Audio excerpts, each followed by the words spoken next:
Yo, it's your boy Ryan, Northwest Sports Fanatics, back at you with a new video. Today is Friday, June 30th, 2023, with your boy Ryan and the Northwest Sports Fanatics. Make sure you guys subscribe to the channel. Smash that like button either now or on your way out. Donate to your boy if you can. Cash App $sign ORIONNWSF or the YouTube Super Chat right here.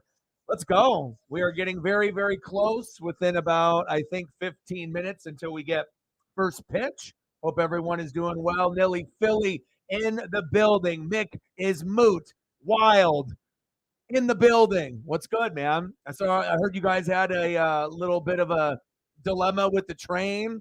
You know, you got a 6 or 7 hour train ride that should have been maybe a couple. But anytime you can get the bros together, to end up watching the game, like I was telling Elliot, that's something that he needs to. Whoever the ringleader is between you and Elliot and the crew, you guys got to keep that going because sometimes you can go to like a concert, maybe you guys can go camping, but the easiest thing that you guys are going to be able to do and all agree on based off timing is just trying to go to like a baseball game, and that way you just get everyone together, try to do it, once a year as you get older, and it's a good thing to be able to keep up long term.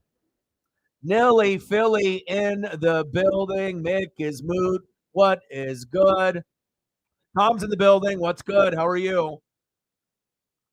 Bucks, Rays, Bolts. What's good? How are you? How are you doing? Lots of moves, obviously, on the NBA side. And then we got this amazing matchup with the Rays and the Mariners. I mean, we probably will get clobbered.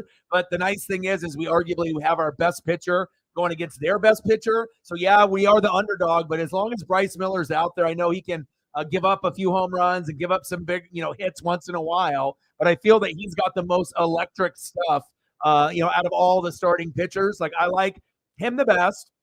Castillo second right now. Then George Kirby. Then probably Wu. And then Logan Gilbert. So, and then when Marco Gonzalez comes back, then he'll be above Logan Gilbert as well. And most people are going to say, yeah, Castillo's the one. But, I mean, if you really look at it, sometimes even George Kirby plays better than Castillo. So I feel like we really do have 3 ones, and we're just going to rotate them and whatnot. But it's funny. I ended up, cutting back on the TV because the bill was so expensive. So now I'm just using, like, the Disney Plus and the Amazon and the Netflix and the Hulu and the Apple Plus TV. And I was on the Disney Plus and started watching old school X-Men cartoon when I was, 10, 12 years old in the early 90s. Oh my God. I started watching it like a couple years ago, a few episodes, and then I kind of stopped it, but I got back into it and I watched about an hour. Definitely cool memories, and I still got it here on the TV. And then we're going to get started here with first pitch in about probably about 13 minutes. I hope everyone is having a fantastic Friday. I don't really necessarily know why we got such a boost, on Twitter yesterday, because we only had one person like and retweet, and sometimes we'll have like 4 or 5.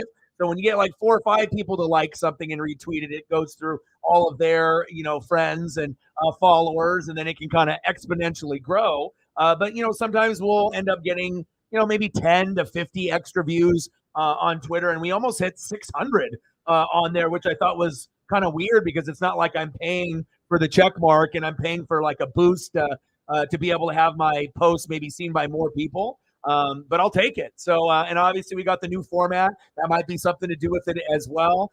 More eyeballs looking at it. And like I said, it took a while to be able to find something that I really liked and I feel that the fans will love. But this is perfect. It's exactly what I kind of envisioned, years back. So, and we got the Tampa Bay Rays and the Seattle Mariners, lots of other games going on, free agency going on. Anyone wants to, type in anything based off, moves, who signed, Draymond, obviously, it's Jordan Poole or me. And I know Dame and obviously Blazer fans, including myself, who is the number one guy, even though he might not be the most talented, but who's the number one guy for us? Draymond Green, tough. A guy that's kind of a pest, but if he's on your team, you love him. But since Jordan Poole was acting a fool, they got rid of him, and Draymond was probably like, him or me. I know he's younger than me, but if you want to win a championship, you're going to do it with me and Steph and Clay. They made the right choice. I think we might have overpaid for Jeremy Grant coming back to the Blazers. but Dame needed that piece. And obviously, if we let him go, then the team drastically goes even worse than what we already were. So we'll see how it goes. But so I got X-Men on here. We got the game here on the computer. Let's go. Sling TV. I got a couple friends, and obviously I didn't know that you had the Pluto, and obviously sometimes you got to be able to do the cheaper option. And believe it or not, with the cable, 3 boxes, the package that we had, and the internet, they were trying to charge us like high 200s, 300. So at this point, since I'm going to be transitioning, I was like, okay, this is one bill that we need to, kind of figure out and cancel out that part. And got plenty of streaming services. I think we got like 6 or something between the two of us. So at least I'll be able to, do everything on a timely manner. And I'm ready to go.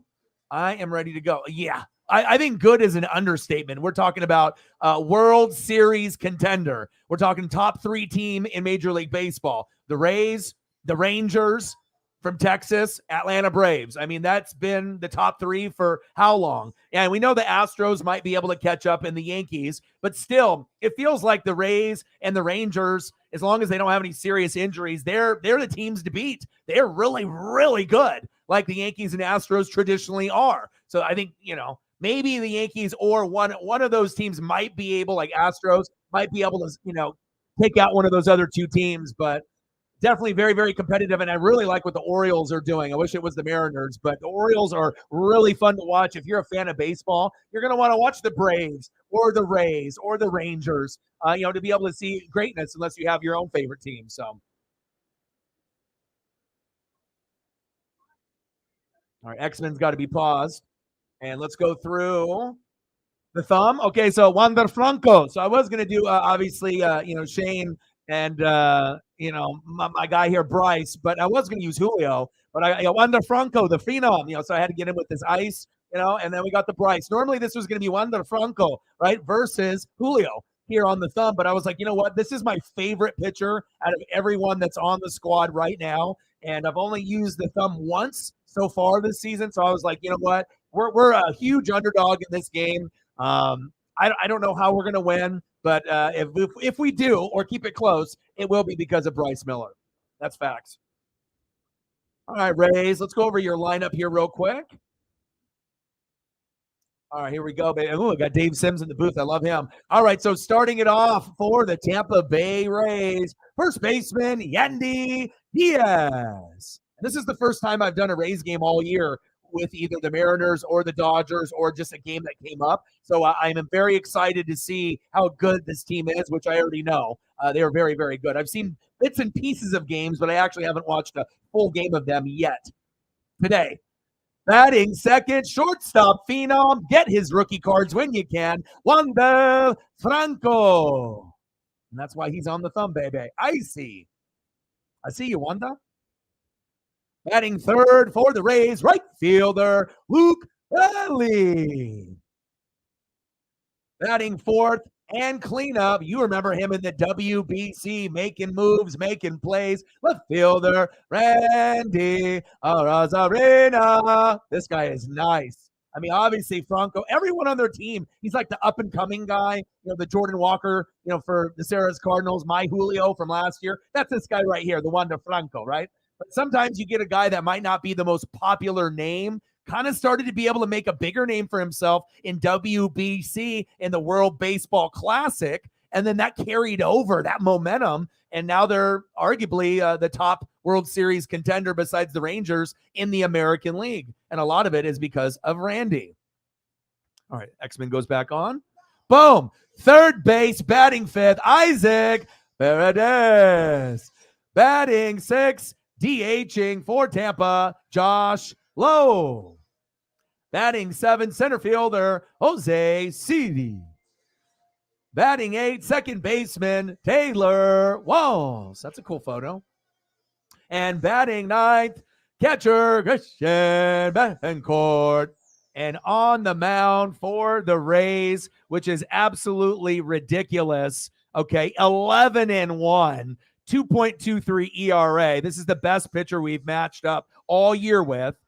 Best record I've seen. 1.12 whip, 93 innings pitched, 69 hits, 100 Ks, 35 walks. Someone giving up 10 homers. We're talking about the phenom, Shane McClanahan. And I don't think anyone thought he was going to be this good this year. Nobody on planet Earth. No one thought he would be that good. That is facts. And then we'll go with the Mariners. Mariners. Let's go, baby. Leading off for Seattle, shortstop J.P. Crawford. Batting second, center fielder Julio Rodriguez. Let's go, J-Rod. Batting third, first baseman Ty France. Batting fourth, right fielder Teoscar Hernandez. Batting fifth, third baseman Eugenio Suarez. Batting sixth, DHing for Seattle tonight, unusually, Tom Murphy. Batting second, nah. Batting third, nah. We got him dipping in the order. Batting seventh, big dumper, catcher Cal Raleigh. Batting eighth, left fielder, MVP for the first 50 games for the Mariners, Jared Kelenic. And batting ninth, second baseman, Jose Caballero. And on the mound, my favorite pitcher on the squad, Bryce Miller. Let's go, Bryce. I mean, if I'm going to put you on the thumb over Julio, that's a pretty big thing. You know, I'm going to try to do the pitchers like Castillo, Kirby, Miller. I'll even throw Wu at some point up there as well. But, normally it's going to be Julio first, some of the positional players. But I'm ready. I'm ready for the challenge. Let's go. I expect to lose, every game. But if we can end up playing competitively with you guys, that would be huge for us. I mean, if you guys lose, it doesn't really matter. On the Tampa side, there's, no one's going to think of the team any differently if Seattle sweeps them. We already know how great the team is, regardless if each team, the Rangers, Tampa, or Atlanta went on a little bit of a dip. Everyone still knows those are the three best teams in baseball. Shane McClanahan, 16 starts, 11-1 record, 2.23 ERA, 100 Ks, 35 walks. Bryce Miller, though, our best pitcher, 10 starts, 5-3 record. Come on, baby. We got something special here, okay? 10 starts, 5-3 record, 3.88 ERA. Could be better. Whip, 0.97. All right. How many Ks? 49. All right. 11 walks, 5 homers. So for being just a guy that got called up after Robbie Ray, hit the injured list, we didn't have any expectations. Then he, first started right out of the gates.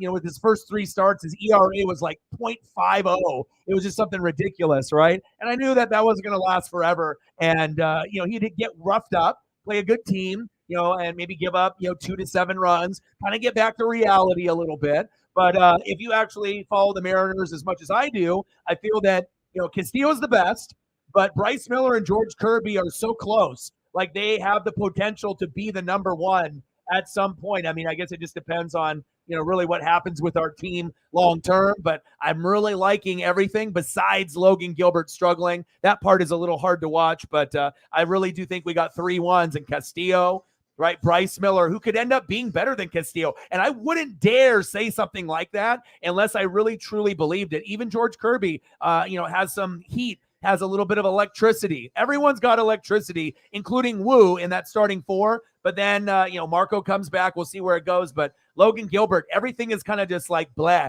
It's like average, nothing special, 2 to 5 Ks when everyone else is getting 8 to 10. So we'll see where it goes. But I really am hoping for a big performance. And when you got an 11-1 versus a 5-3, you just got to hope that, we don't have a whole lot of walks. He doesn't hit a lot of people. He doesn't go, give up 2-3 homers early, but we will wait and see. Let's go. Let us go, baby. Nilly in the building. What's good? Yeah, isn't it crazy? Like how, and then if you actually go look at their plus minus ratio, because I'm, a nerd, so I'm always looking at stuff like that. I want to be able to see standings. I want to be able to see, what are we really breaking down? Okay. The Tampa Bay Rays are the number 2 team in baseball because they have a plus 152 differential, 34-10, and they started off the year like 14, 15, 16-0, something crazy. And then their away record, 22-18, above 500 there. Okay. First place, Texas Rangers, even though they don't have as many wins, they have a plus differential of 157, 26-15 at home, 23-17 on the road. So the Rangers are better than the Rays on the road, but the Rays are 56-28.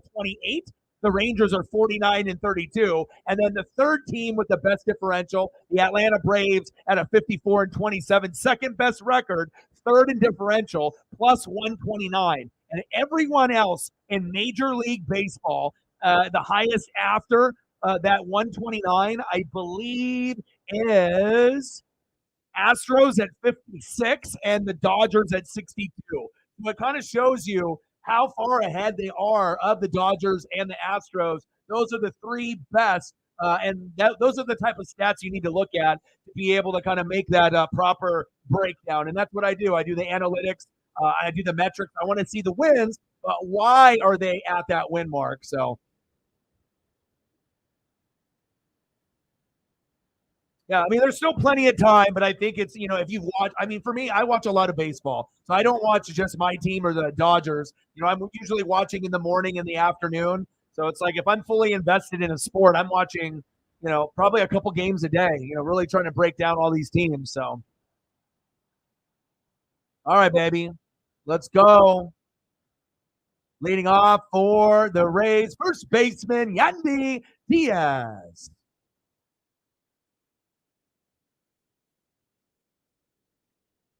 Oh, Rosa Reyna. And we got our guy, Bryce Miller. Bryce. Let's go. He's got electric stuff. And, I know that sometimes you'll get roughed up, but I just really like guys that we draft or they come up.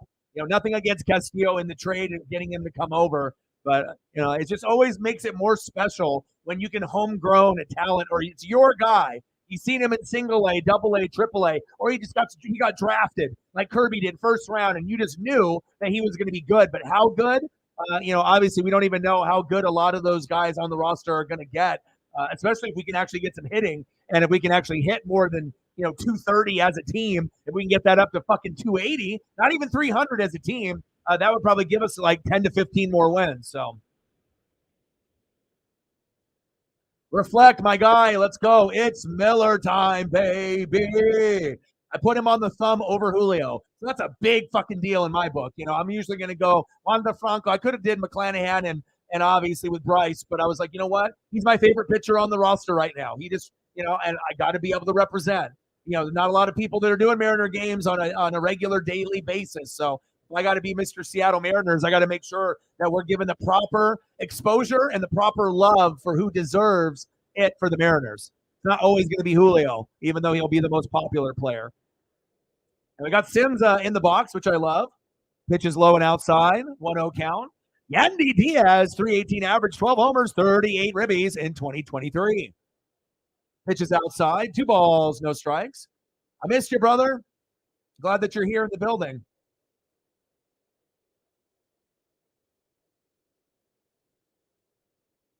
Yeah, I'm very interested to see how everything shakes out on that NBA side, and then obviously we got the baseball draft coming up, and I don't usually watch that very closely every year. Kind of like the NHL, it just kind of comes on, and maybe I know a little bit, but not very much. And then we got the fucking home run derby All-Star game in Seattle. Crazy though, it's like everyone is going to the goddamn All-Star game but me, so I kind of feel left out a little bit. But I've been to plenty of events, and I've had a lot of crazy things happen to me with like Julio and Aaron Judge. So it's like, but if anything falls through, I'm the first one that gets the call. But I mean, if some people are going to be taking their dad, like my friend Justin, I was like, take your dad, man. I was like, you and me go to stuff all the time. Plus, these are expensive tickets and whatnot. Do you make sure you make those memories. There'll be another opportunity for me. Maybe not necessarily in Seattle for another 10 or 20 years unless they come back sooner. Top of the first, 3-2 pitch. Got him! There we go. And that's why you're my favorite pitcher on the Seattle Mariners. Bryce Miller with the K. Light him up. Let's go. One away, baby. Haters, haters, haters. Sorry, Andy. Next up for Tampa, shortstop Wander Franco.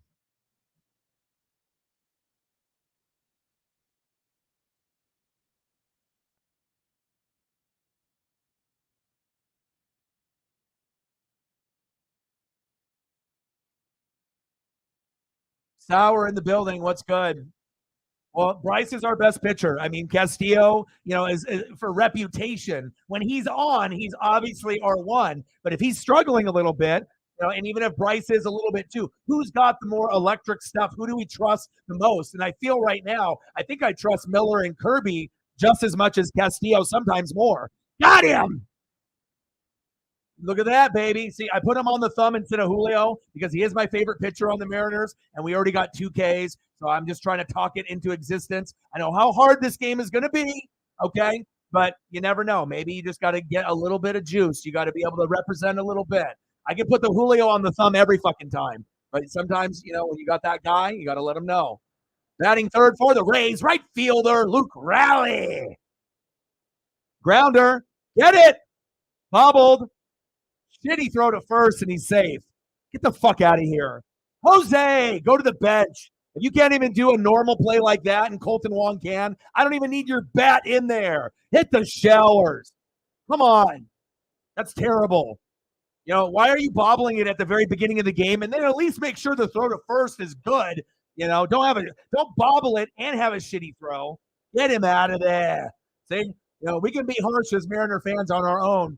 As well, if we do good, we do good. But plays like that, that's fucking unexcusable. I don't give a shit what anyone says. Too early for a fucking error or a potential error for a free guy. This is like the best fucking team in baseball. You know what I mean? Like, what are we doing? Come on. Next up, left fielder, Randy Arena. WBC, he made a name. Pitch is high, 2 balls and no strikes. Sauer in the building. What's good? You know what time it is? It's fucking Miller time. You know it, baby. Let's go. Let's get to 100 in donos. Let's do it. Let them know. John in the building. What's good?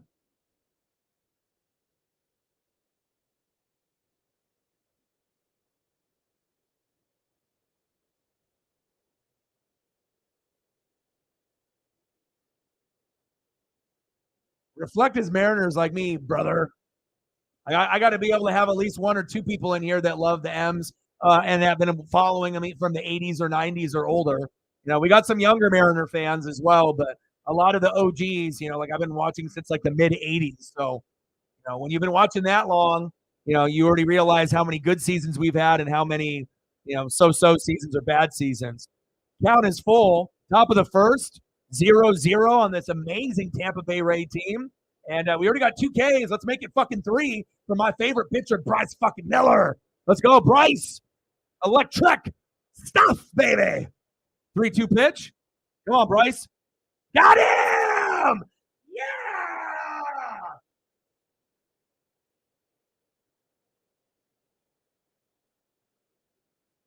Let's go. Fucking 3Ks to start off the game against the best fucking team in baseball. Get the fuck out of here. Let's go. That's why I felt, sometimes with like karma, it's like, okay, I can do Wander Franco. I can do Julio. That's obvious, right? But when you got pitchers, you gotta put them on there. You got to be able to make sure that other fans that don't really know the Mariners, like, who's good? Like, okay, we know you guys are struggling, but I know you guys still have some good players. And this is our up and coming, phenom. If we're talking about phenoms, Julio was the phenom last year. This is the phenom this year and moving forward. And if anything happens with Castillo, goes to a different team, gets injured, this guy can easily step in as the one and hold it down. That's how good he is.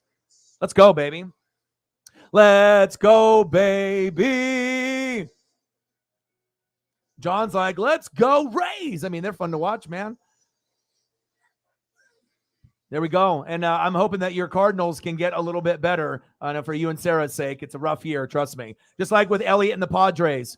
I mean, I feel like all three of our teams are really good last year, and we all had really high expectations, and all three of our teams are just bootios. It just sucks, but we'll see how it goes. Reflect in the building, $30 dono, $10 for every fucking strikeout. Let's go. Stacks on stacks, racks on racks. Cactus Jack. Bang, bang, $30 dono, my boy. I appreciate you. Let me know what you want to do for pictures at the next commercial break. And I got you. 3K. I mean, let's be honest. How many times have we seen someone get 3Ks in the first inning? I'll be very honest. That might have been the first time I've seen it all season. I mean, it doesn't happen. 1, yes. 2, if you're lucky, but almost never 3 to start off a game and against the best team in baseball. Fuck out of here. Great start. Not saying that we're going to win, but if we can get 8 to 12 Ks out of Bryce, we will have a chance. We will have a chance, baby. Let's go. Thank you very, very much. Very generous. $30 hairs. Let's get to a hundo.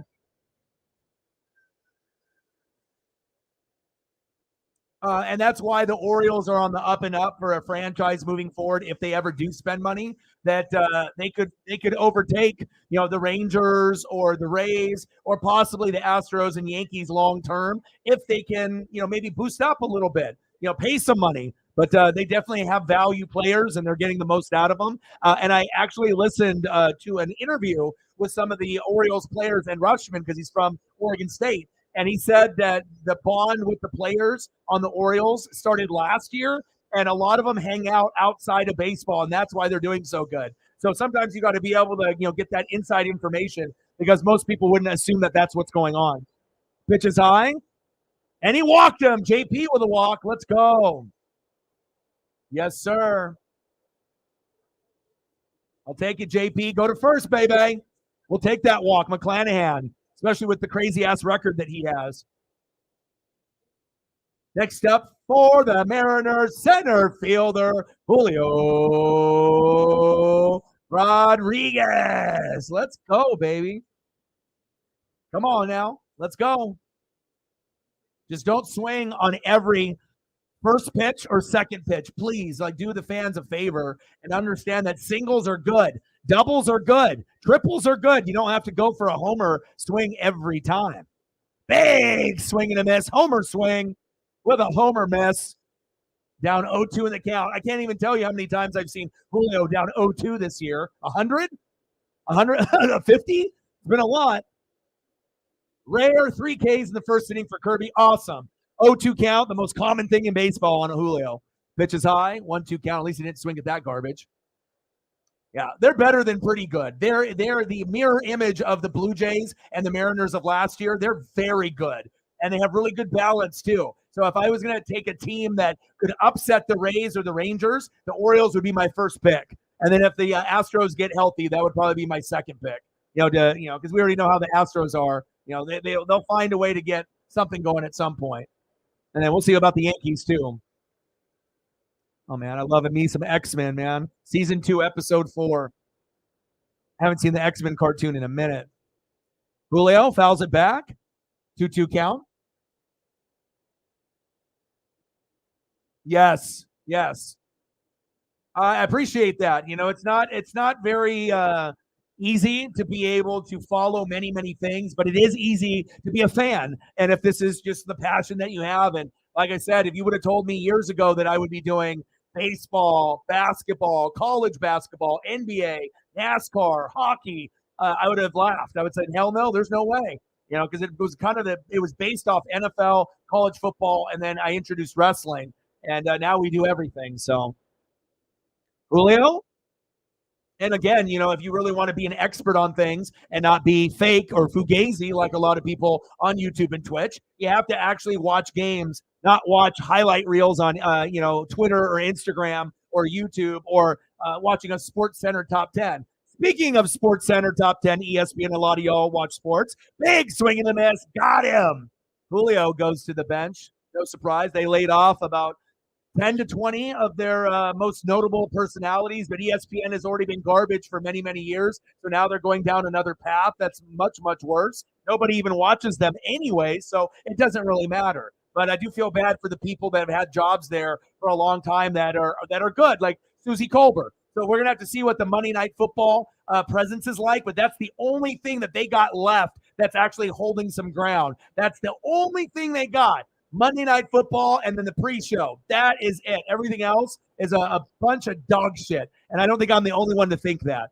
I wish that ESPN, Fox Sports, CBS, all these other networks were good, but in all reality, it's starting to look like people that are on YouTube and people that are on, YouTube and Twitch, like social media, you're going to get a better broadcast typically and better connection and less fugazi fakeness to a certain degree than what you're going to get on TV, because a lot of these TV and podcast people are terrible. It's like, okay, you're a former athlete, that's fine, but if you're not good on the microphone, people aren't going to listen to you. And so I think a lot of these people feel entitled. Hey, I've been in the pros. Oh, I'm good. I did this. No one is going to give a shit about you if you don't have charisma or you're good on the mic. It's like trying to step into the fucking wrestling ring and you don't know how to talk on the microphone. Anybody can motherfucking wrestle. AEW, WWE, not anybody, but you know what I'm saying. But not everybody is an assassin on the microphone, and that's what separates the good, the average, to the fucking elite, and that's facts.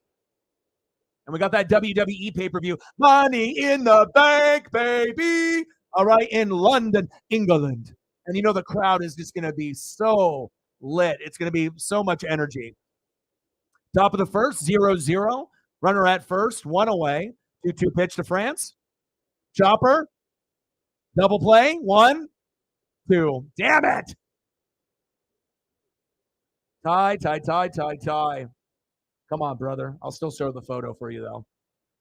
And we got to give Shane some love, too. I'm not going to be a hater. We want to make sure we do understand why the Rays are so good, why the Rangers, why the Braves. And most people will just look at record, but I'm going to look home, away, grass, turf. I'm going to look at plus minus differential. That is the number one thing you want to look at when you're looking at stats, just for any of you guys for fantasy football or, looking ahead, when you're looking at teams, when you're just maybe talking with friends or making smart bets, the teams that got the highest plus minus differential obviously means that they score this much and they have this much more than all the other teams that they played up to this point. So, if you're looking at baseball and you're seeing something fucking crazy like plus 152, 157, and 129, and then everyone else is normally at like negative or plus 20, that probably tells you a big, sign of the, elite teams that these are the top dogs. And that is big facts. That is big facts. But yeah, and I try to watch, obviously Dodgers for my dad, all the Mariner games for me because my dad's been a Dodger fan since the 50s, and I am a fan of the game. Really, the only sport that I don't love anymore is the NBA. But other than that, everything else, I have some love. So he said, I'm from Maryland. He said, near that DMV area. Yeah, I think every Mariner fan gets pissed off that we understand he does need to work the count, but it's not just him. Everyone chases too much. Everyone's guilty of it. JP, Ty France, Teoscar, Kalanick, you know what I mean? Like everyone is just reaching and they're reaching bad and also not being patient. Like, why are we swinging on the first 2 pitches? If we just take a few walks or, get to a point where maybe we get hit by a pitch, something of that nature, and we get cheap guys on base, like JP Crawford, gets on with a walk, even though he could have swung on the first 2 pitches, but it ends up being 2-0. And you get ahead in the count, and then it leads that cheap walk. Those lead to fucking runs. But apparently, Mariners haven't figured that out just yet. So, Sarah with a 5. Appreciate you. Bang, bang, bang, boom, boom, boom. Bang, bang. $5 holla. Let me know what you want for photos, and I'll take care of you at the commercial break as well. Appreciate you. And anyone that's watching on Twitter or YouTube, I appreciate all the love and support. And we got a little bit of a spike on the Twitter broadcast. Normally we'll get about maybe 10 to 50 extra views on there, maybe 100. And we almost hit 600 last night, but I did debut the brand new look for the very first time. So not sure if that has something to do with it as well, but I definitely like what I put together for you guys, and I hope you guys love it too. 35 doll hairs. Let's get to a hundo. Let's do it. Chopper. Throw to first. Got him. There we go. I mean, that's something that, bettors, and people that know sports, not everyone is going to know that type of stuff to look at, and I'm a stat and analytical guy from the very, very start. I've always been that way. Like when I was a little kid and I started collecting cards in 85, 86, 87, when I was like 3, 4, 5 years old. I still played with the wrestling figures and the Atari 2600 and then Nintendo. And obviously, Nintendo, Super Nintendo, Genesis, 64. You get my drift, right? But I always like looking on the back of the stats of cards, and that's why I got a lot of my knowledge. That's just something that fascinated me. Okay, 6'3", 205, 40 homers from Texas A&M, and I don't know. It was just like at first grade, that shit was just really stuck to me. And there's stuff that I remember even from back then, just based on collecting cards heavy back in the 80s and 90s, like a lot of kids did. But I remembered a lot of the shit on the back of the cards most kids did not. Down the middle for a nice strike, 1-2 count against Josh Lowe. But also meeting Ken Griffey Jr., when I was 7 and Sandy Koufax when I was 10, that changes your life fucking forever. Especially meeting him, and knowing that he's going to be a Hall of Famer and that was going to be my hero. And, besides my dad. Got him! There we go. Lowe, sit down. Not today. Kirby, baby. No. Miller, baby. Let's go. Next up for the Rays, center fielder, Jose Cedi.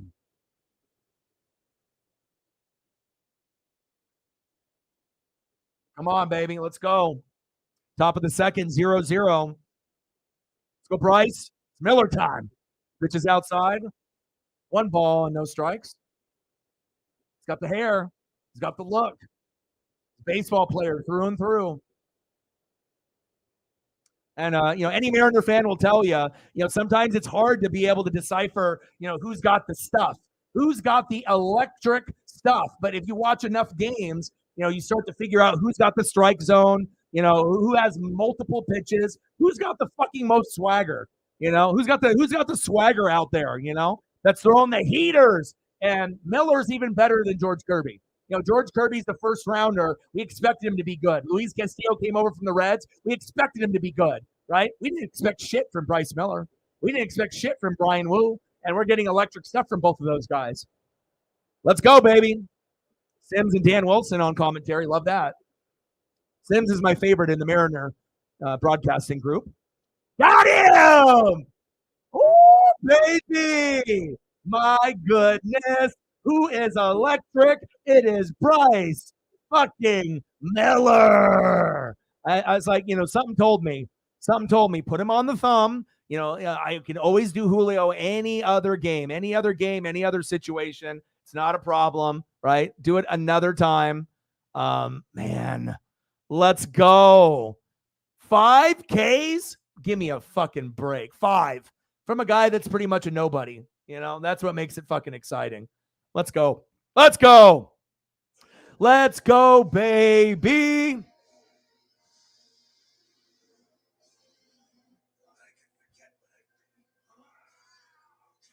And I do appreciate you very, very much.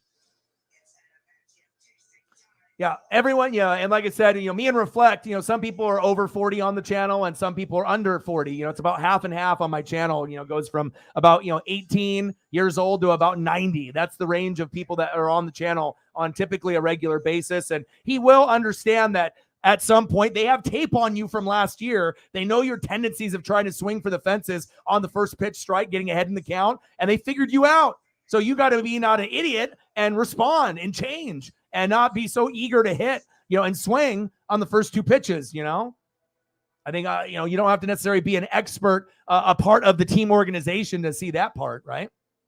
Okay, I'll get you some Jordan Walker here in just a moment. Yeah, Susie Colbert, yeah, Jalen Rose, Van Gundy, yeah, there was some good ones in there. But then there was some others that, that got let go that were just average or no one really cares. Like I said, there's a lot of people out there that just because they're a former athlete doesn't mean that they got the proper mic skills. That's just facts. It's like people that are athletes trying to be rappers. Mr. Damian Lillard, don't even try. Man, 15.5 million. Let's get it back, dude.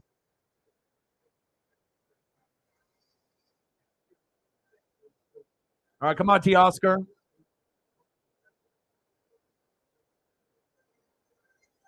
Man, I'm having too much fun with the X-Men in the background. All right, that has to be paused. NHL free agency tomorrow. Teo, yes. Let's go.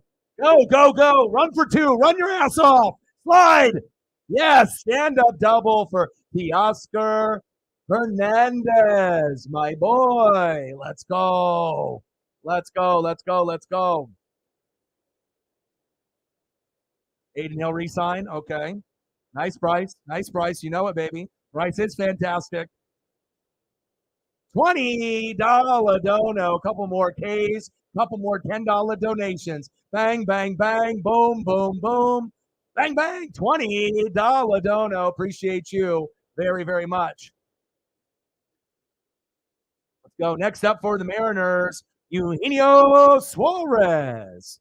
Let's go, Gino. Let's go, baby.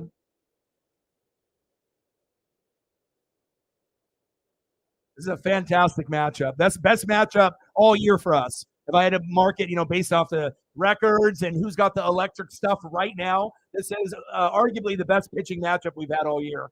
So that's why it's so critical to not fuck up early, to try to keep it close so we don't get blown out, But when you have someone as electric as Bryce, if you didn't know who he was and you're not familiar with the Mariners, and if I tell you that I feel that he's better than Luis Castillo, who normally is our one, that's saying something. Maybe not long term, we'll see. But as of right now, this is our most electric pitcher. And Tampa Bay would say the same thing right now with Shane.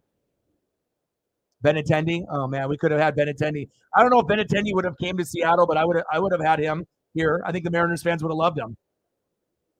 Let's go. Let's go.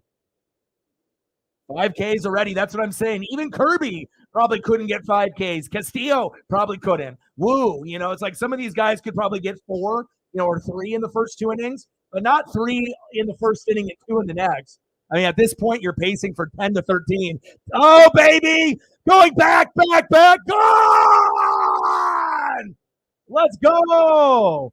Someone's hot at the DH position. And I was like, why isn't it Mike Ford? He ended up going 3 for 3 when they took him out. DHing tonight, the little guy who's on fire, Tom Murphy. Oh, my goodness. Are you fucking kidding me? Are you fucking kidding me? Wow. 2-0 Mariners. Oh, my. Oh, my.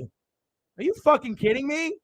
Out of anybody, the guy that never plays DH for us, like maybe the first time all year, and you bash it? Let's go! 2-0 M's. Fucking A.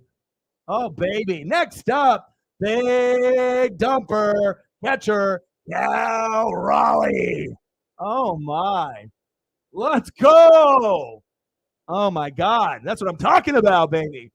If we can get production early, and if, like I said, Miller can keep bringing the heat, Miller could end up getting 10, 11, 12, 13 Ks. I know that sounds crazy for some people, but I have the most confidence in him out of anyone on the roster. At least right now. It could change in a couple weeks and whatnot. Now my phone is blowing up. I'm like, yes, I see it. Oh, man, baby. Let's go. But again, that doesn't necessarily mean that we're going to win. I mean, I'm a very realistic fan. I know how things go. After the starters go out, I mean, hell, we could have a 5-0 lead. Both starters go out, McClanahan, Miller, and then we could still lose, from 5-0 being up 6-5. So I gotta wait it out a little bit, but good start so far. Come on, Cal. Let's go, baby. Maria in the building. Oh, baby. The bats are alive, and that's our problem. We have good pitching, but the records for our pitchers are ass because we're batting 230 as a team. And if you look at the roster, our players are too good to be batting 220, 230. Oh, violation. Cal Raleigh to first. Woo, yeah, baby. Next up, the MVP for the Mariners in the first 50 games. If we didn't have him, our record would be absolutely terrible. My guy, left fielder, Jared Kelenic. Let's go. Let's go, baby. You know I was going to get you the Murphy eyes. I actually deleted. I had the file and then I renamed it and I couldn't find it. So then I had to just go get it again. You know I was going to give you the eyes, baby. Let's go. My guy, Tom Murphy. 2-0. You know, it's really funny, too. I have a friend named Jesse that lives here in Oregon that looks exactly like Tom Murphy. Like, I'm not even joking. Not maybe necessarily with the eye bulge and whatnot, but the goatee and that look. Like, if you put them side by side, you'd think they're brothers. Man. Yes, sir. Yes, sir. You know I got him. You know, better late than never. I was looking for it initially. Hey, I hope so too. You guys are better than us. You guys are one of the best teams in baseball, if not the best. You know, it's you, the Rangers, and the Braves. You are the three best teams in baseball, you know, and it's very, very clear that no one is even close to those three, except for maybe like the Baltimore Orioles, you know, and we'll see if the Diamondbacks can keep it up with Corbin Carroll, the rookie. He's kind of like the Julio and Michael Harris from last year. And as long as Corbin Carroll keeps playing well and that pitching overachieves, maybe the Diamondbacks and the Orioles might surprise a few teams when maybe they make the playoffs and do a little damage. Check swing. Did he go? No, he did not. Come on, Jared. 2-0. Mariners. Surprise, surprise. Let's go, baby. But at least I'm realistic. You know what I mean? Like, I'm never gonna, be extra braggy. You know, if anything, I'm gonna be extra critical of the team. Like with Julio, I know it's like, he's my favorite player now. I'm a Griffey guy. I met Griffey when I was young. And this is the second coming of Griffey. Defender in the outfield, but he's just not as good of a hitter, as A-Rod or Griffey or Ichiro or a lot of the big name guys that we had, either relatively within the last 20 years or further back, like in the 80s and 90s when I grew up. Now, but he just needs to be better in the box, more patient. And if we can get our team to be more patient, the batting average will go up as a team. It's insane to think a lot of our starting pitchers are 500 or below 500. And if we just got our batting average up like 20 points from 230 to 250, then we'd have 7-3 records, 6-4 records instead of 5-5 or 4-6. It's just disgusting because the guys that we have are good, but we're not getting the run support. And sometimes the pitchers are getting fucked up a little bit. Kelenic popped up. Did he drop it? Yes, he dropped it. Yeah, let's go. Yes. My guy, Jared Kelenic, my guy. I've seen a lot of errors in the outfield within the last week or so, too. People not seeing the ball in the lights or in the sun, or also taking bad angles and then supermaning it, at the very end and just not being able to get anything underneath the mitt, but, besides it goes underneath into the turf. So I'll take it, though. We'll take it. And again, we got multiple angles that we're working with here. So again, if anyone wants to, see anything up close and personal, I got you. Okay. Boom. We got me here. And then if we really want to break down the stats when they go home run and we want to see the fireworks, we can break down everything here as well. And then we got the traditional look that we've had from in the past as well. So I'm always going to be mixing it up for you guys. This one is a little bit too small for some people, but so we'll cue in on this angle a few times during the stream for stats and, just another angle for you guys to look at. But I think we found our look, but it's nice to be able to flip things around whenever we need. Let's go, baby.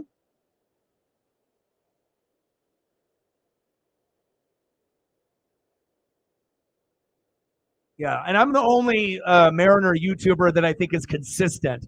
If you actually look at people, there are, Seahawks streamers that will do some Mariner games, or some people will do a Mariner game if they're playing like their team, like Yankees or something. But as far as being a Mariner YouTuber and a Mariner streamer, there's not a whole lot of us out there. But again, regardless if we were really good this year from last year or not, it's something that I'm going to try to do as many games as possible. And, I don't know how many that's necessarily going to be, but I try to do as many as I can. So if there's 162 games, if I can get like 50 to 60 streams or more with the Mariners, that's the goal. I'm trying to do as many as I can. And I appreciate that. All right, baby. Bottom of the second. 2-0 Mariners with a Tom Murphy blast. Runners at first and second with one away. And in the box, second baseman Jose Caballero. Come on, Jose. Got to make up for that blunder with that bad error, even though they probably didn't give you an error on that play, with that fumbled bag with that little cheap little single, and then you threw it to first, and it was a terrible throw.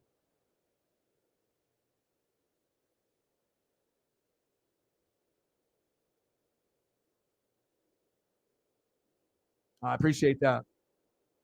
Yeah, I already knew it was going to be tough.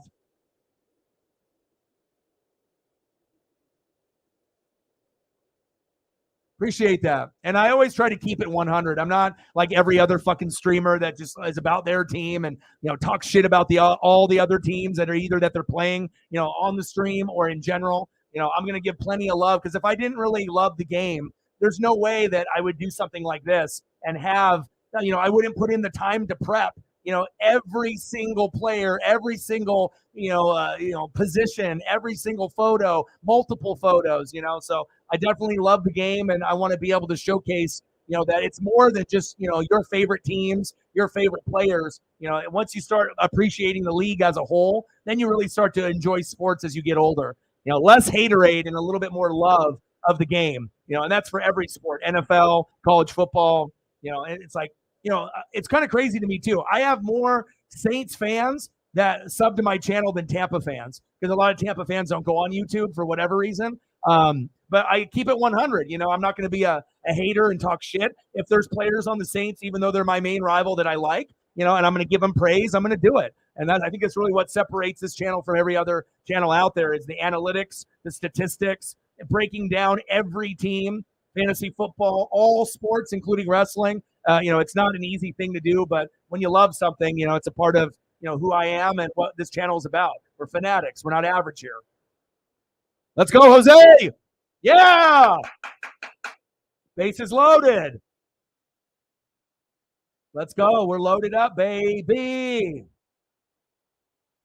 Let's go.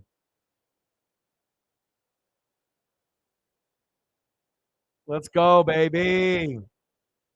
Next up, shortstop, J.P.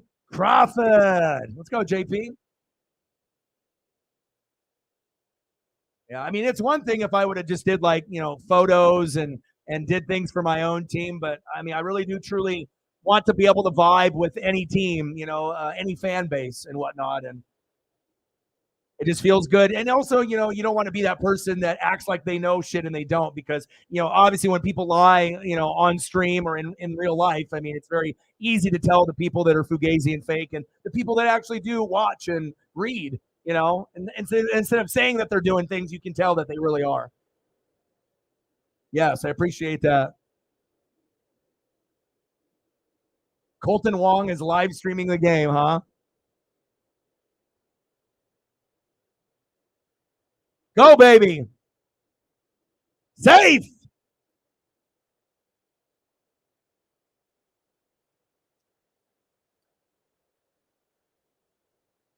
I don't know if this is like a racist comment towards me. Are you calling me Colton Wong? Are you being racist towards me? Is that what we're going on? Did I look like Colton Wong and I'm streaming the game? Is that what's going on, Cody?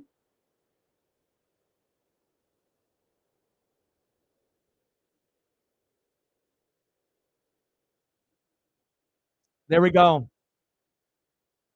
Let's go. 4-0 Mariners. Yeet. Nice job. Nice job, JP.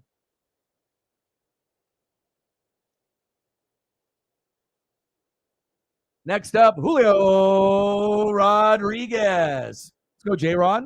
4-0 Mariners. Runners at second and third, one away. Let's go, baby. Yeah, I'm sorry I don't look like Ken Griffey Jr. or another Hall of Famer like Randy Johnson. Megan in the building.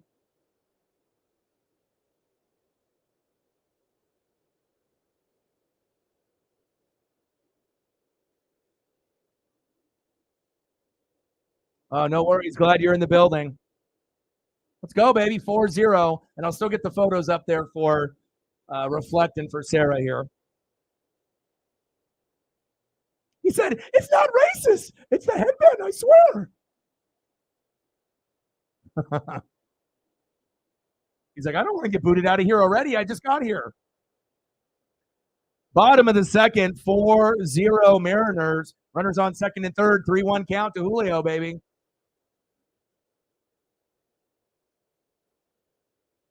Popped up. What's new? 2 away. Go back. Don't even try that. That would have been an out.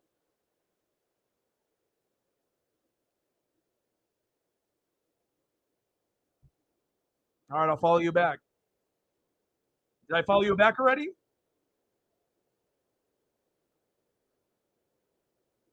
Yeah, I always try to follow everyone back if I can. Let's go, baby. Did not expect something like this, but every once in a while, crazy shit happens, right? And expect the unexpected in baseball.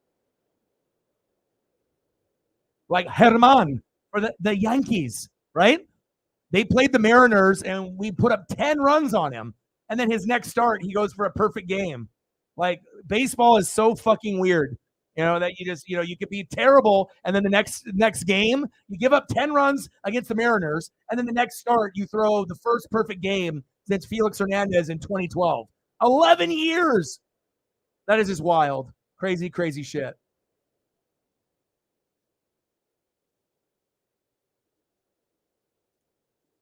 Well, I'm always used to, people hating in creative ways and in non-creative ways, so, you never know with people, if they're, about the team, not about the team, trying to be a hater, a little subtle low blow,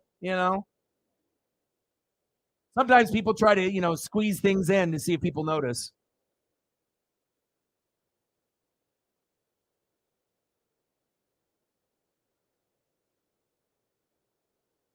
Yeah, and I'm not trying to be like Colton Wong. He's trying to be like me. Come on now. 4-0 Mariners. I got more popularity than Wong. Come on now. Let's go, baby. 5 hits, 1 error. So did they give the error to I believe they did. I think they did give that error early on to Jose. Oh, all right. So let's get some photos up here as I turn back on X-Men from, what is this? Repo Man. What episode is this? I'm on season 2, episode 5, maybe. Oh man, and I haven't watched it since like when I was 10? So 30 years ago, 31 years ago. Good stuff.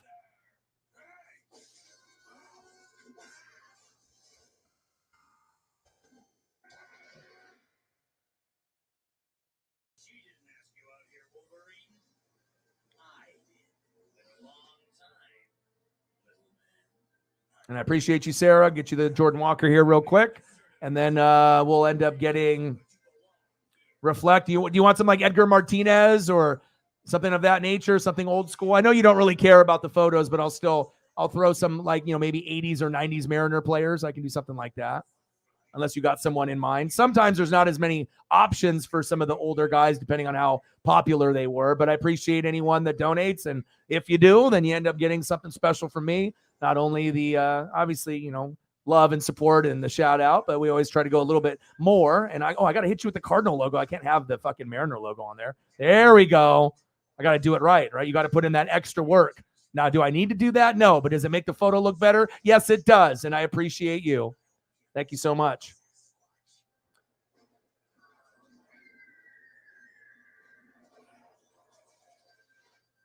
And then I'm going to throw up Elisa and Edgar Martinez here, hopefully, before we get back.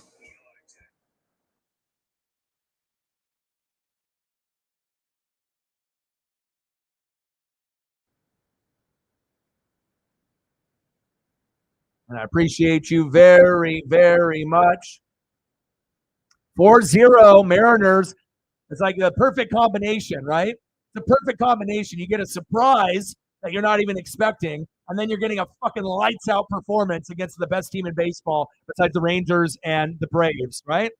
Let's go. Let me get you this Edgar here real quick, and let me get you one more, and then I'll see what we can do. And I appreciate your support very, very, very, very much, man. Somebody's got to represent the Mariners in the right way and not be biased and a fucking idiot. So, especially if there's not a lot of people doing it, we want to make sure we have the right people doing it. and we can build up the fan base, of Mariner fans, but just fans of baseball in general. So,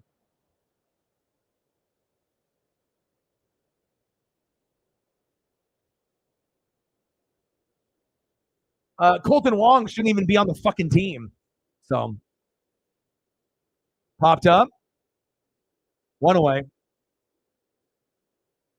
Oh, absolutely. Are you kidding me? With a plus minus differential, if you are the Rays or the Rangers or the Braves, you feel you can come back against anybody at no matter what the amount. It's like those three teams remind me of the Dodgers from a couple of years ago when they had their World Series window. And when they had their World Series window, right, for about 3 years when the Dodgers looked like they could win it all. They didn't win it every year, right? Astros beat them. They had some struggles, but they felt like a champion every year.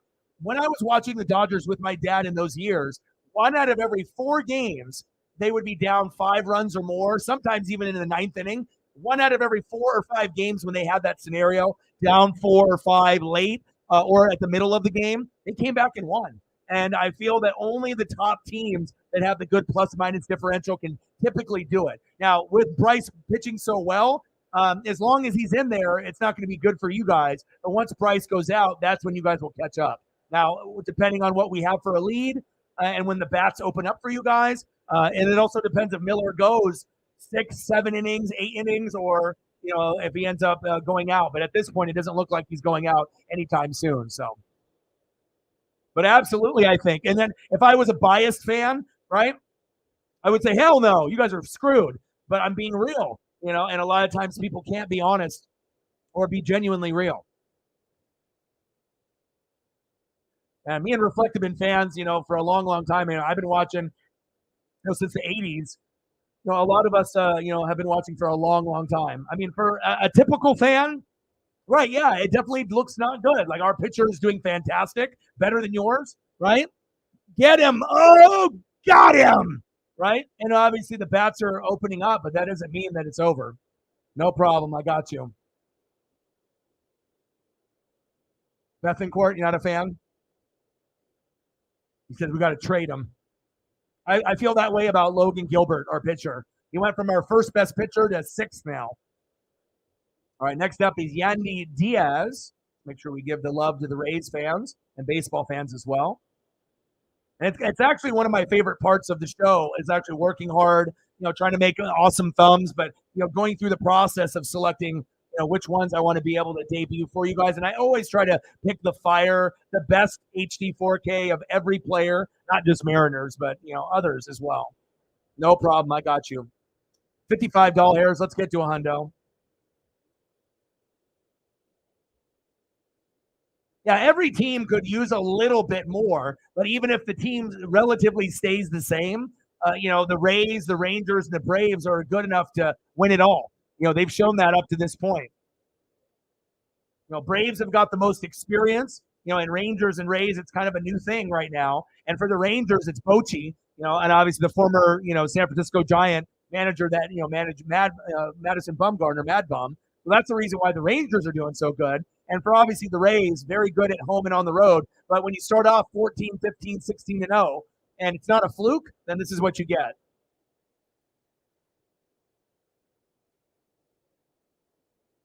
Let's go, baby. 5 Ks for Bryce Miller, 1 K for McClanahan. That is nuts. I would have never predicted that. Megan with a 5er. Well, good. Good to hear. I enjoyed hanging out with you yesterday when you came in. Bang, bang, bang, boom, boom, boom. Bang, bang, $5 holla. Sometimes just being able to, spend a little bit of time, even if it's just for a few minutes, it can make things better. So much appreciated. Thank you so much. $60. Let's get to a hundo. Yeah.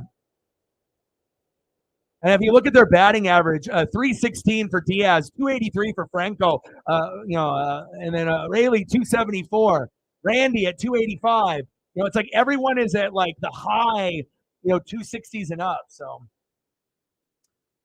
all right, baby. Let's go to the bottom of the third.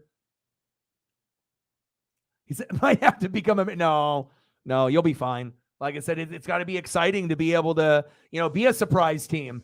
You just got to, yeah. I know they went a couple years ago, right? We remember, but also too, sometimes teams have gone just a couple years ago and it doesn't seem like they're ever going to come back. Like, remember when the Royals were really good for about 2 years, 3 years? And now, looking at where they're at now, sometimes when you're a small market team, you got to build for 5 to 10 years just for that 1 or 2 years special, and to see if you can take advantage. And if you don't, then it's never going to happen. But at least the Royals were able to make their dreams come true as well. So what do you want to do for a photo? You got anything specific?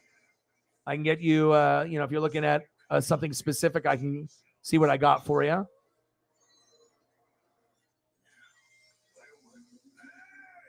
We're going to be going to the bottom of the third here.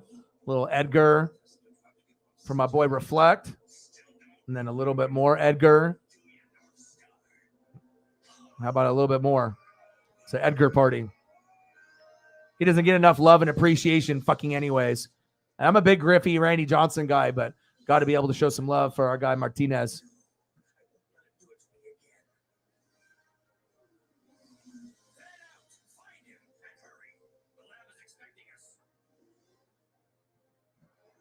Appreciate you and all your support for everyone that's donated today with Reflect and Sarah and Megan. Appreciate you.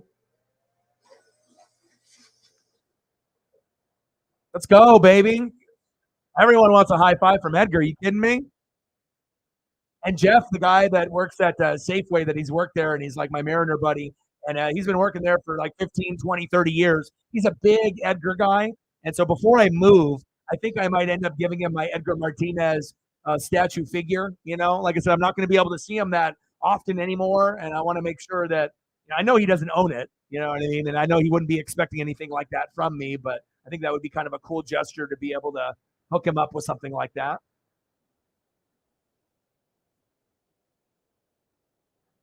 All right, we're at the bottom of the third, 4-0 Mariners. Next up for Seattle, right fielder Teoscar Hernandez. 2-1 pitch. Outside, 3-1 count.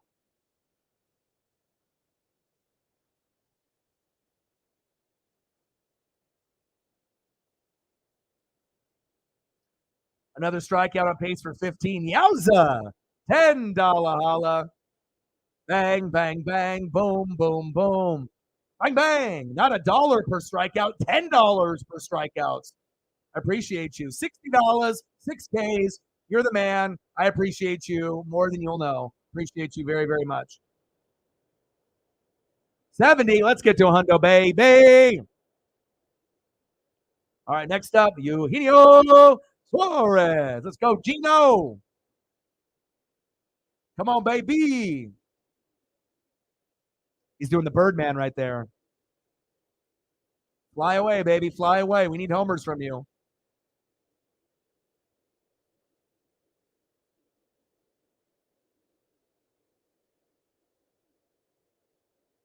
Lauren in the building. What's good? Go M's. Like I said, I always try to kind of keep a positive outlook on things. And sometimes, the games that you assume that you're going to win against like the Nationals, and then you fucking lose. And then you play a real good team, a team that might win the World Series this year or possibly get there. The Rangers have something to say about that, as well as the Astros and Yankees and a few others. But and the pitcher's 11-1, but we're going against our best pitcher, 5-3. With Bryce Miller. He's better than Luis Castillo, and tonight is a big reason why. I wish this was nationally televised so everyone on planet Earth could see, how good the Rays are, but also see how good the Mariners can be when we have our starting pitcher, Bryce Miller, on the mound.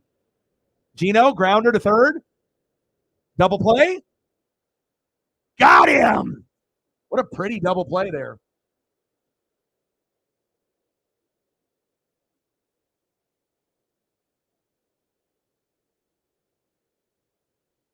Next up for the Mariners, DH, Tom Murphy.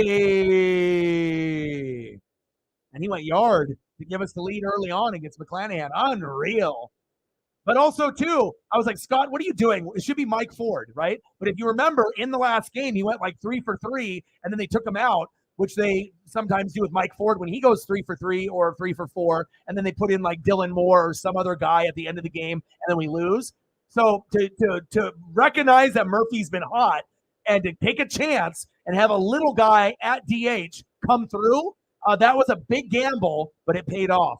So then a little dribbler there, and he's out. But we don't have any hits given up to the Rays so far. Perfect game for Bryce Miller. Could you imagine if we get a perfect game tonight? I know it's not going to happen, right? But wouldn't it be wild if Bryce Miller gets a perfect game tonight?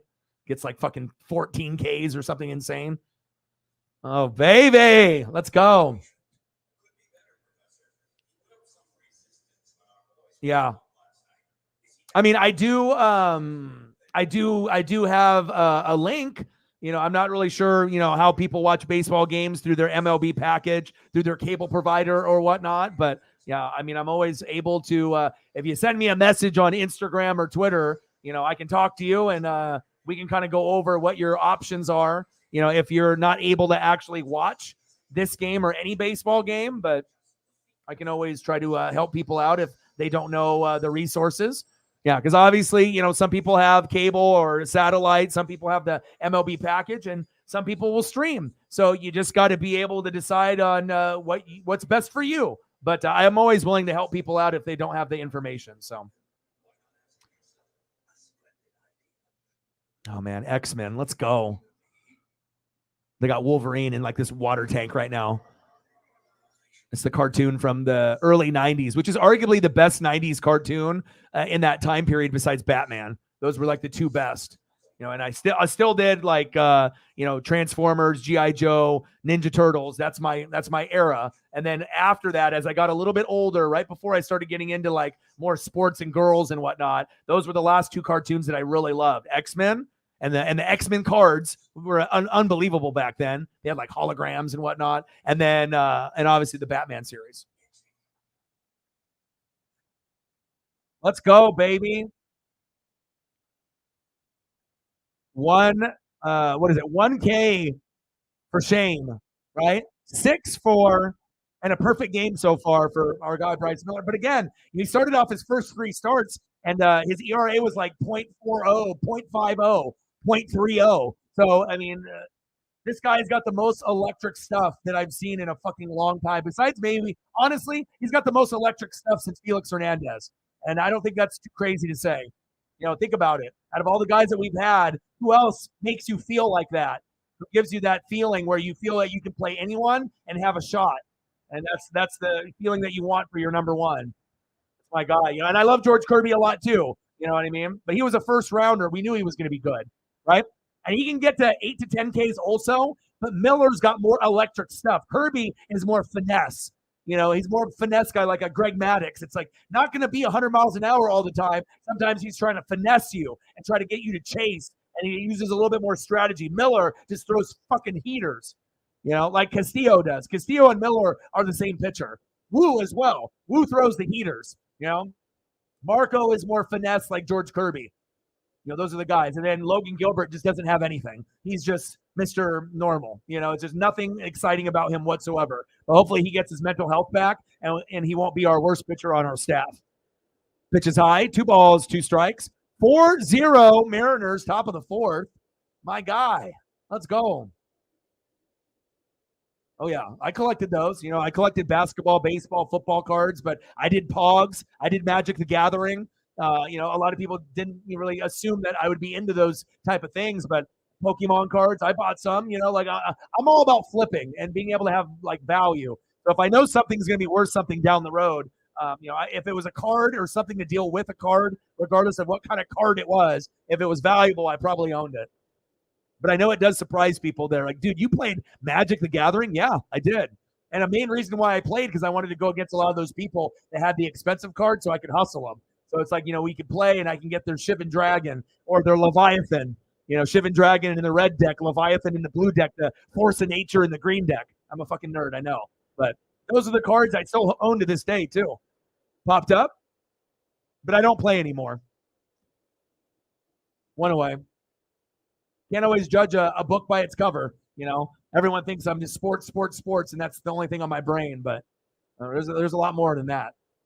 Fucking Pogs, baby. I don't know where my Pogs are, but I'm actually kind of like wanting to like buy some just like for the nostalgia purposes.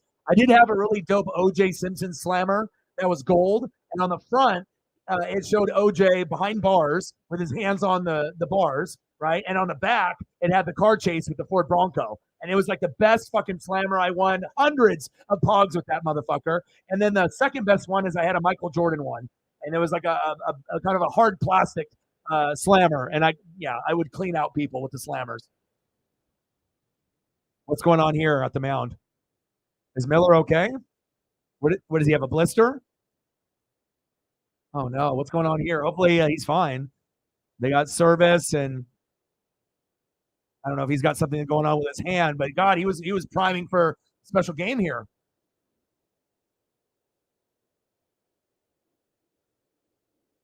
Looks like we're okay. Put a band-aid on it. Rub some dirt on it. As that's what they would say to us, our parents, back in the day. Like you wake up, you go play basketball or hang out with your friends, come back when the street lights are on. If you get hurt, fuck band-aids, rub some dirt on it. Toughen up. But it might be a blister or something, and I know how impactful that can be. So let's go, baby. Luke Rayleigh in the box.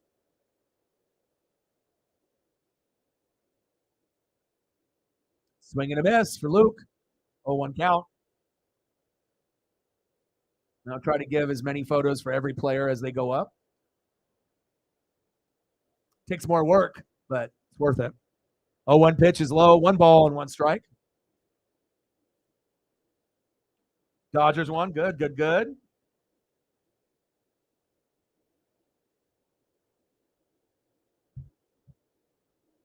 Oh, almost hit him in the face. He was going for the bunt. Whoa, that was not intentional.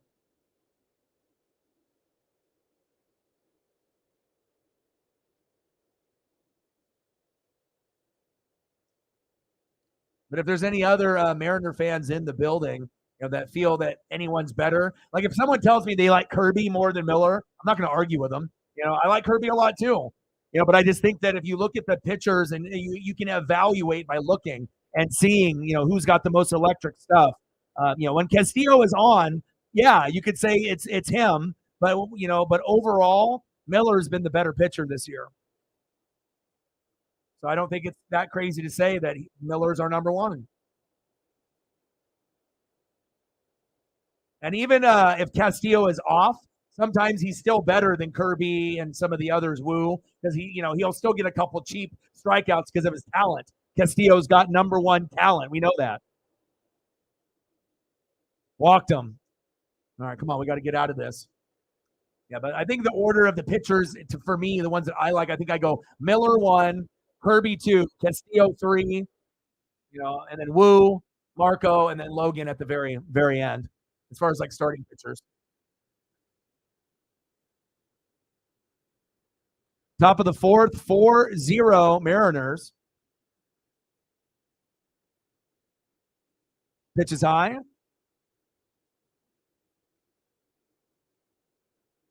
One ball and no strikes to Randy.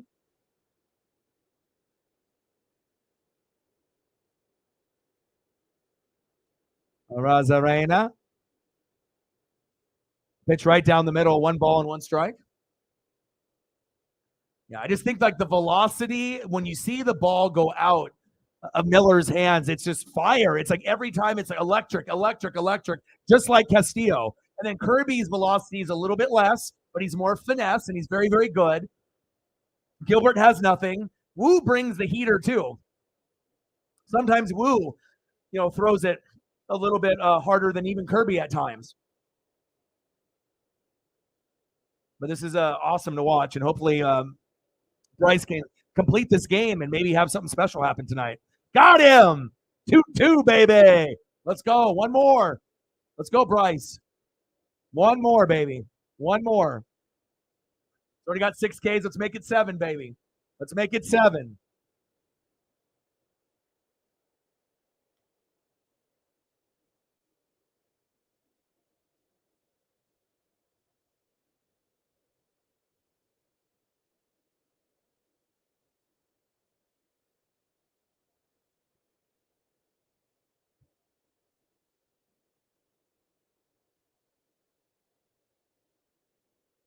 Three-two pitch. Supposedly a home run. Oh, wow. Back, back, back, back. Gone. That was like a check swing home run. Nice. There you go. See, what did I tell you? You know, when you got fans that aren't biased like me and Reflect, you know what I mean? Like, even though we really love our team and our players, you know, you got to be able to give that proper love and respect to what you got. Nice job. I'll even drop it down for you, see if it will show the home run on the screen for you here. You get your little fireworks. I always try to kind of scale it back if it ends up showing it, or maybe I already missed it. Let's see if it comes through. Damn it. Oh, man. It was like a check swing and he pulled it. Like, didn't even really have it. And that's Randy for you. Nice job, guys. There we go. 4-2 Mariners. Or maybe are they going to pull him now because of the hand?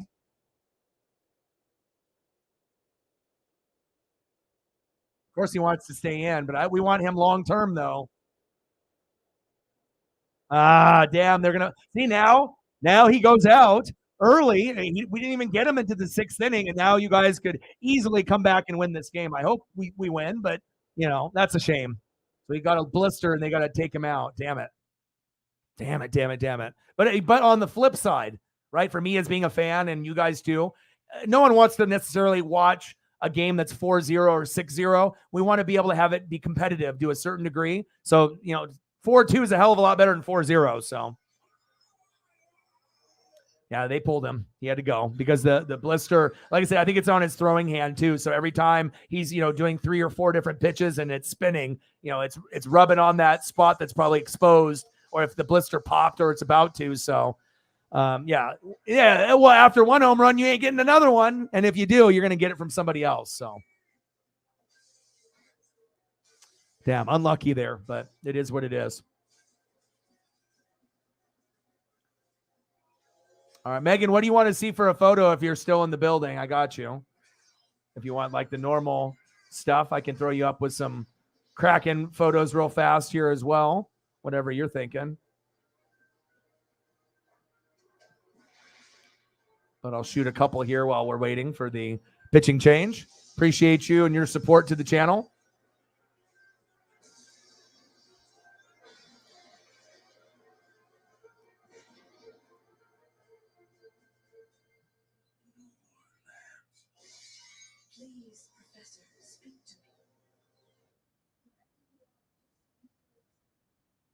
And I'll hit you with a Pete before I get back into the broadcast here.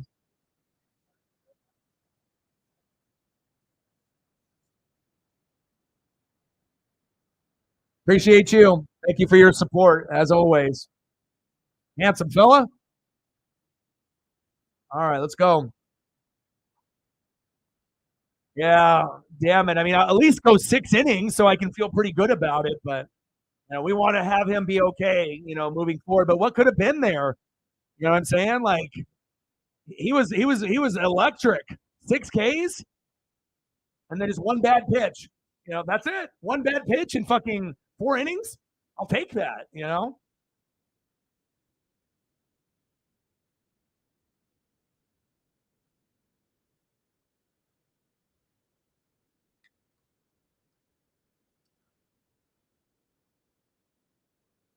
We got Brash coming in. I like Brash, so I'm cool there. Let's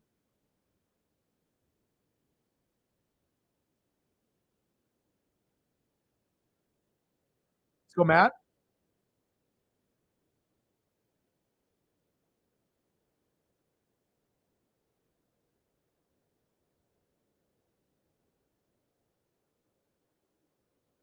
Let's go, Brash. We're up 4-2. I mean, if we can win at least one game in the series, that'd be great. If we could win two, that would really help us and maybe spark us a little bit. But we're not a playoff team this year. You know, it's not like, you know, we know that there is a possibility, but unless we go on like a, you know, a fight with the Angels and on a 12 to 14 game win streak, it's probably not going to happen. So,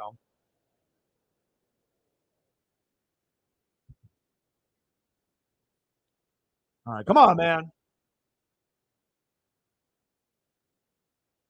Let's go.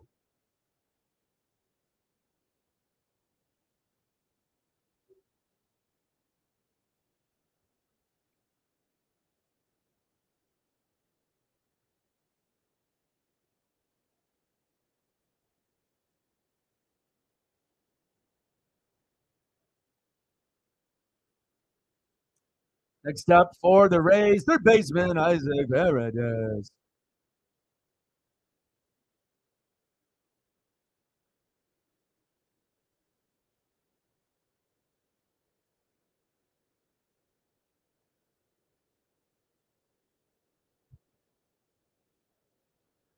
$56-28 record. Orioles 48-31. I really like that Oriole team. I think that they could win a round, like the Mariners did last year. Yankees 45-36. Blue Jays 45-38. And the Red Sox are one game below 500, but normally they were above 500. They literally, at one point for a majority of the season, everyone in the division was above 500. That's pretty impressive. Centrals are garbage in both divisions. I think we can, come to that agreement. The East is the best in both. And then obviously on the West, there are some sleeper teams that could do some damage there also, as we know.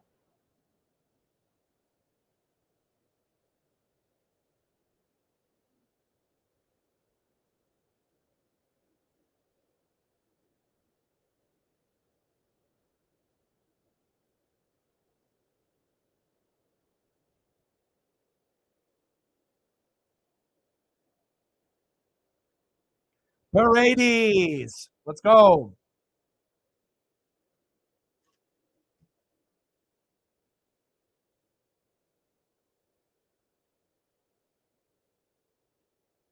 Pitch is high. 1 ball, no strikes. 263 average, 13 homers in 2023. Come on, baby.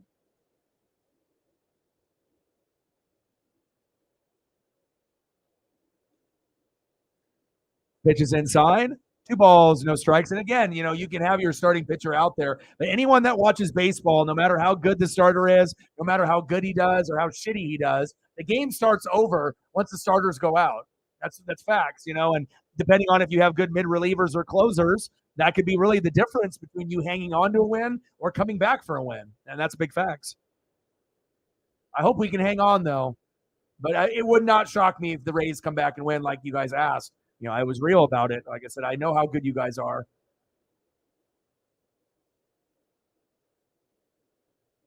There we go. 3-1 count.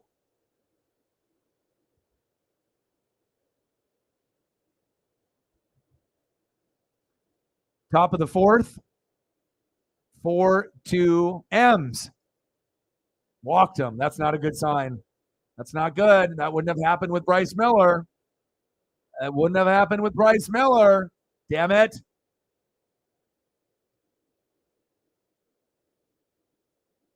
Next up for the Rays, DHing for Tampa tonight, Josh Lowe.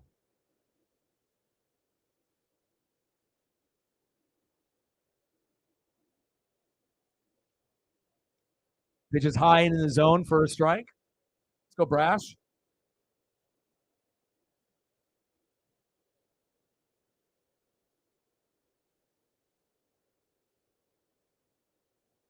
A 1 pitch. Chop foul, 0-2 count.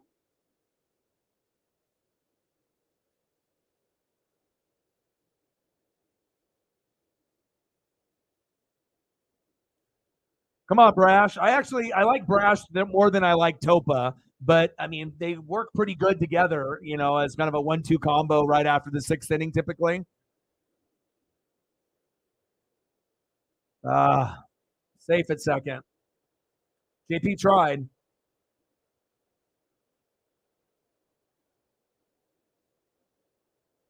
Yeah, good effort by JP Crawford.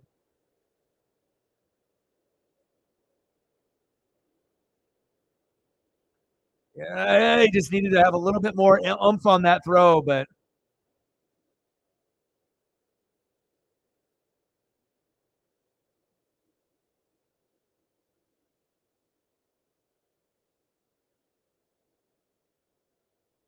Carlos Santana did nice. I enjoyed him on the Mariners last year. Next up for the Rays, center fielder Jose Cidi.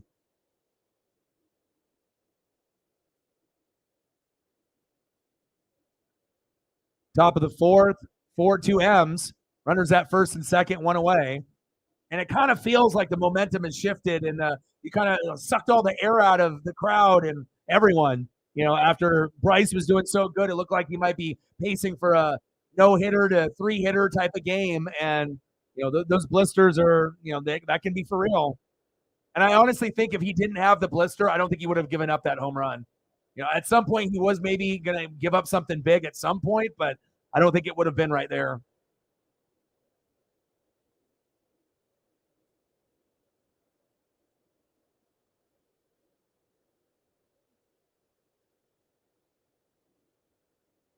Yeah. Well, they usually try to have one player, designated from each team, or at least that, they try to, kind of modify things and make everyone feel happy. But I mean, we don't really have anyone.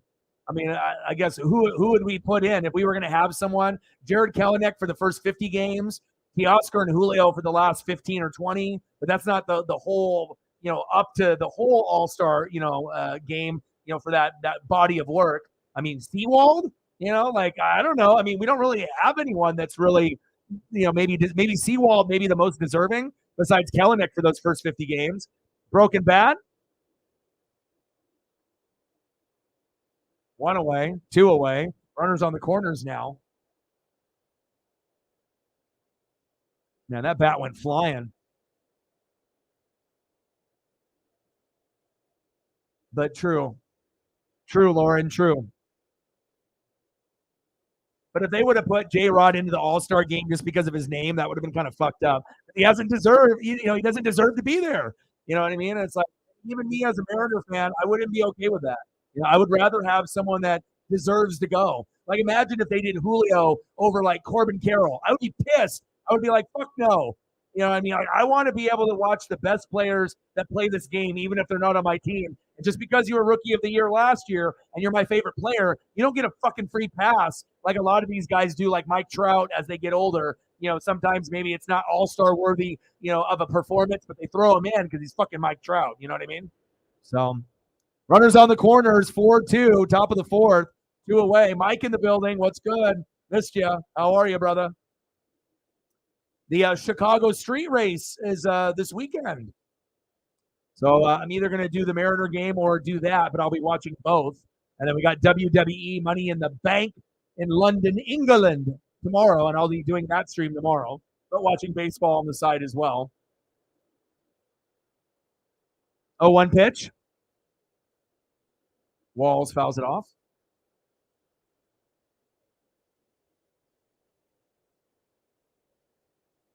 In the box, Taylor Walls. Behind in the count, 0-2.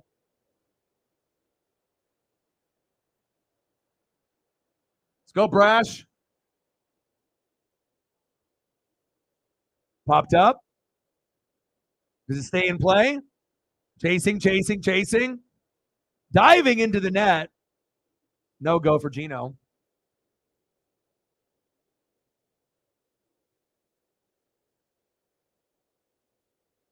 I'm doing good. How are you doing, bro?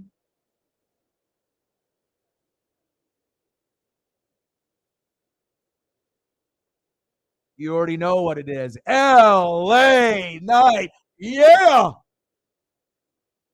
Let's go.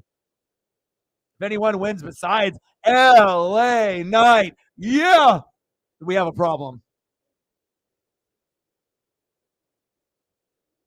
Popped up. There we go.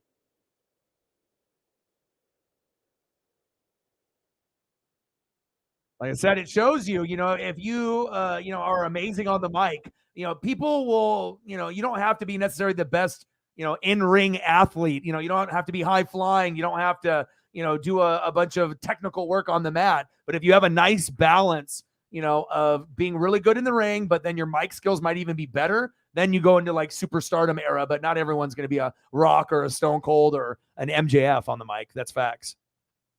Or even like a Seth Rollins. I feel Seth is naturally gifted. All he has to do is just turn the energy just a little bit up, and he's not pretending. It's a lot of times you can feel the personality from some of the people when they're out there and whatnot. So should be pretty good tomorrow. I mean, if they want to cater to Impulsive and his fan base on YouTube and a bunch of 12-year-old girls, yeah, then they'll give him the belt so that way they can hope that all these young people that watch him on social media, that'll watch him on the WWE side if, he ends up capturing that. But, the smart thing to do is not do that and give it to LA Knight. So what you jamming out to? What do you got? Are you listening to Slayer? Or are you doing like some Grateful Dead? What are you doing? What are you listening to? $70. Let's get to a hundo. Yeah, what you jamming to?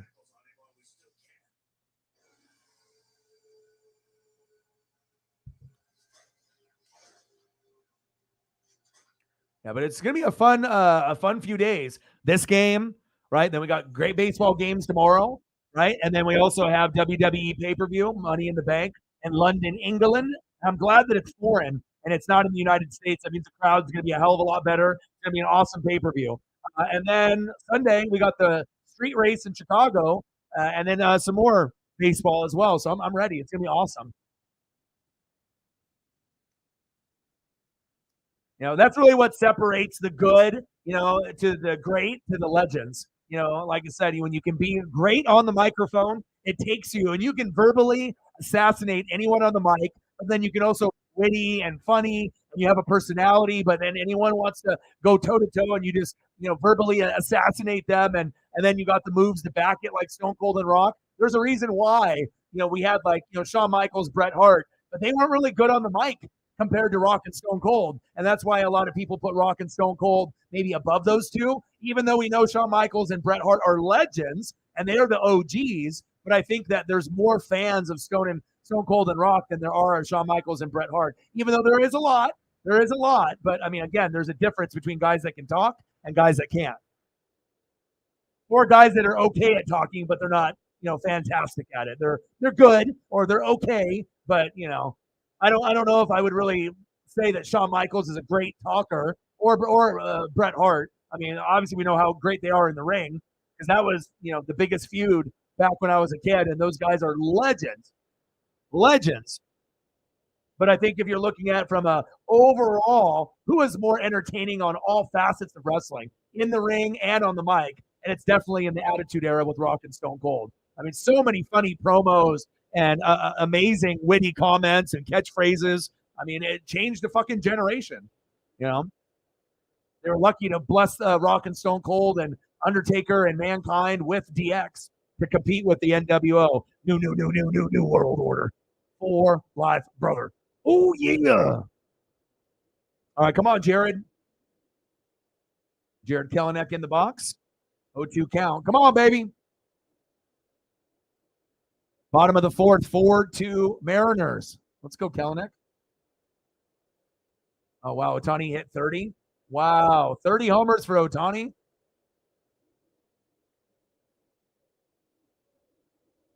Seattle, it is beautiful. Sometimes it doesn't get dark here, Oregon, Washington, 9:30. Obviously, once we get to that point, but Roger in the building. He said, I see you from Nicaragua. What's good?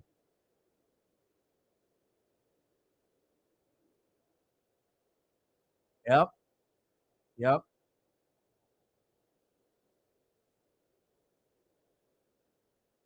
Oh, nice.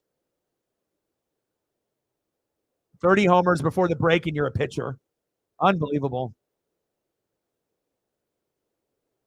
And I'm really excited about that Chicago race too, just because it's going to be on the streets. Like if I was rich, I would go there and like sit on top of a building and drink some beer and eat food and watch the cars go flying by. I think that would be insane. And it's the first time that they've done it on the Cup Series for that Chicago area. So, I mean, I don't really know how things are going to be played out, but I'm super excited to see what it looks like. Bryce Miller is a stud. Too bad he got a blister and they had to take him out. I really thought he was going to go for like a one-hitter, two-hitter. That's really what it felt like. I mean, shit, before he had one bad pitch, he was at a no-hitter. So, Jose Caballero in the box. Come on, Jose. Make up for that error earlier today. You're better than Colton Wong hitting, but your defense isn't as good as his. At least that's one thing that Colton Wong is good at, is defense. I can count on him to make routine plays to first and make an occasional double play, make a couple good grabs. It's just hitting is just garbage.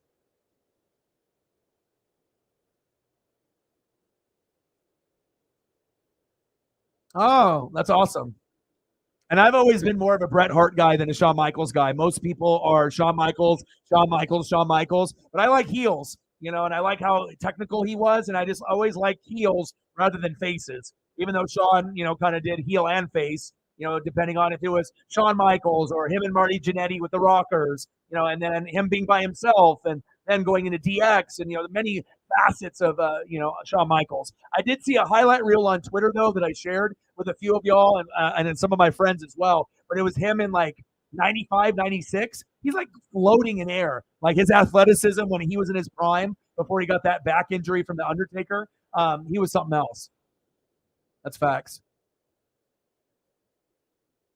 I don't know. I think it's pretty much fair game right now. I think it could go either way. You guys are down by 2, but that's nothing against the Mariners. We've blown so many games this year, so it's not over yet. Brett with the Hart Foundation, yes. Jim the Anvil Neidhart, Natty's dad. Yeah, absolutely. Owen Hart, always underrated.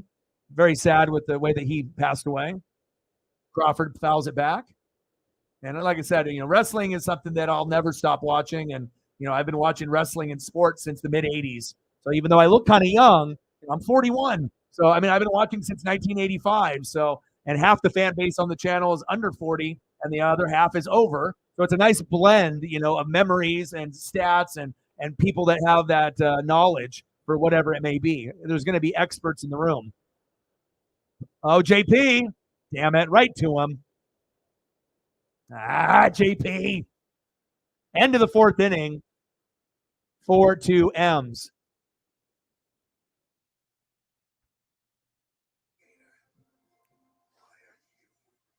Yeah, I like watching the A&E. Like A&E's got a lot of programs. I got the Stone Cold program. Sometimes they'll do like like the old school rivalries. And I remember when I went to Seattle just a few weeks back to watch the Cardinals in a 2-game set. It was the last night. We got there Saturday, stayed Saturday night, Sunday night, left Monday. And on Sunday night, they had the Bret Hart, Shawn Michaels rivalry. They had the Stone Cold Rock. It was awesome. Like it was just, I never really get to watch wrestling programs with my buddy. So just to be like in a really high end 5-star hotel, 50 floors up, big view of Elliott Bay, and have an 80-inch TV and watching wrestling programs before we ended up going back, to Oregon the next day was awesome. And yeah, I absolutely agree.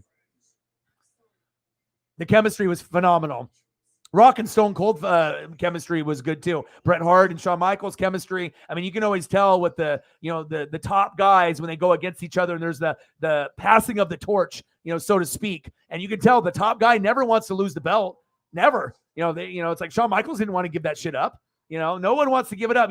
Stone Cold didn't want to give it up to The Rock. But sometimes that's what has to happen. And WWE was extremely lucky that once they dropped the belt from one big superstar legend, that there was another legend just as good, if not bigger, waiting to take the load and to take the belt to another level that maybe we haven't seen. So yeah, and I'm a big ECW guy. Rob Van Dam, right? Sabu, all that, right? But love RVD, love Sabu, ECW, WCW. The Attitude Era. Everything in the 80s and 90s was fantastic.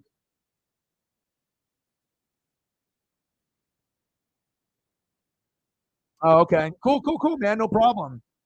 And then this is the new look, obviously for the channel. I've been really working hard. So we have the traditional, look that we normally would do, right? And then I decided to be like, okay, we got this. I can move the camera back, forth, but I was like, no one wants to see my ugly ass mug. So hey, let's do some baseball cards. We'll hit you up with the stat page, right?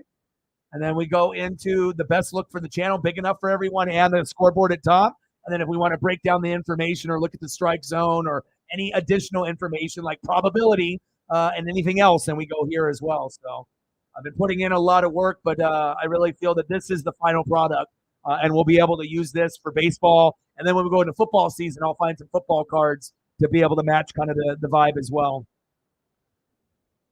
Bethencourt, see you later. Probably the worst player on the team, the catcher. Not today, Bethencourt. Next up to one of their best players, first baseman, Yandy Diaz. Come on, Brash.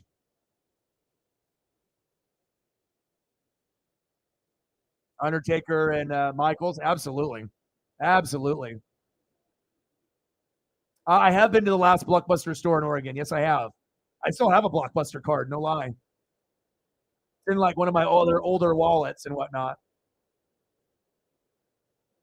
That whole family. Absolutely. Big swing and a miss. 1-2 count. We're in the top of the fifth. 4-2 Mariners. Come on, baby. U867 in the building. What's good? Popped up. There we go. Nice job, Jose. Let's go. And we're 141 subs away from 20,000. If we get there, we get there at some point, but I don't know if I need to put that in the ticker or not. I really don't feel like I need to force anybody to sub, like, or donate or do anything. If they want to be able to be a part of the Fanatic family, and if I can end up earning someone's subs, views, shares, comments, donos, I know we're going to get there, but we're close, and then once we hit the 20,000 mark, then that's where you can snowball a little bit, and then people will start subbing just to sub once you're at a number like that. So hopefully out of some of the people that are watching in Japan, globally, here in the US, on Twitter or YouTube, hopefully we can start getting, some people to help us get to that point. And again, with this look, this is the second day that I've debuted this.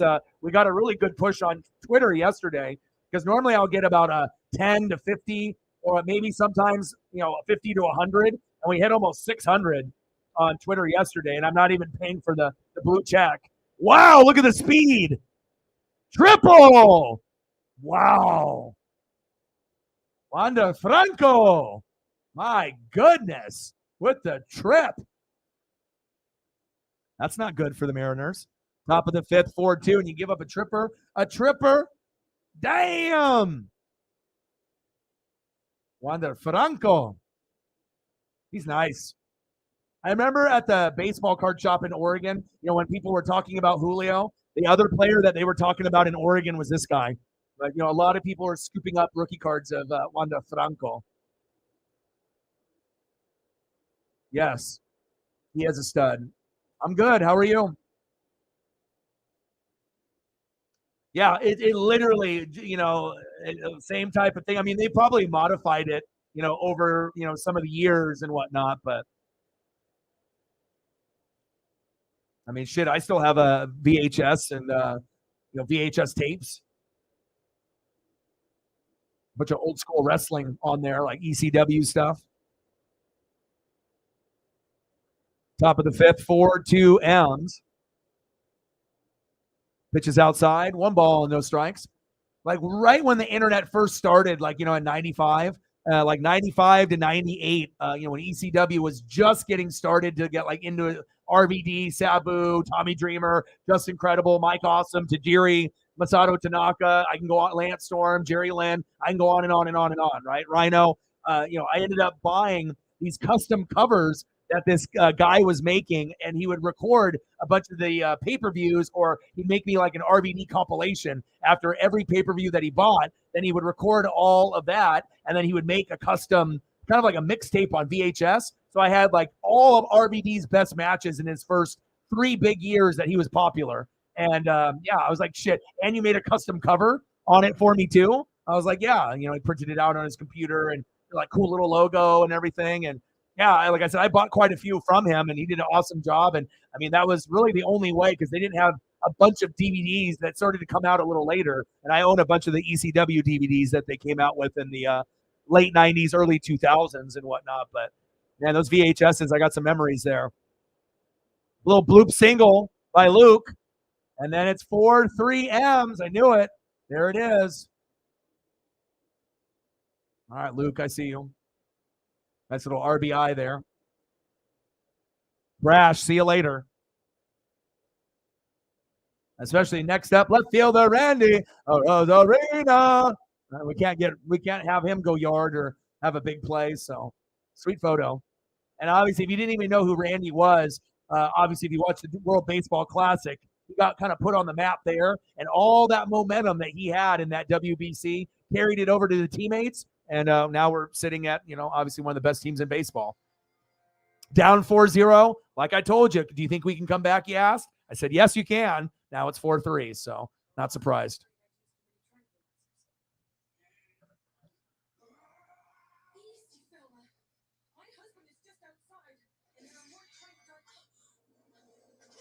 Franco, yeah.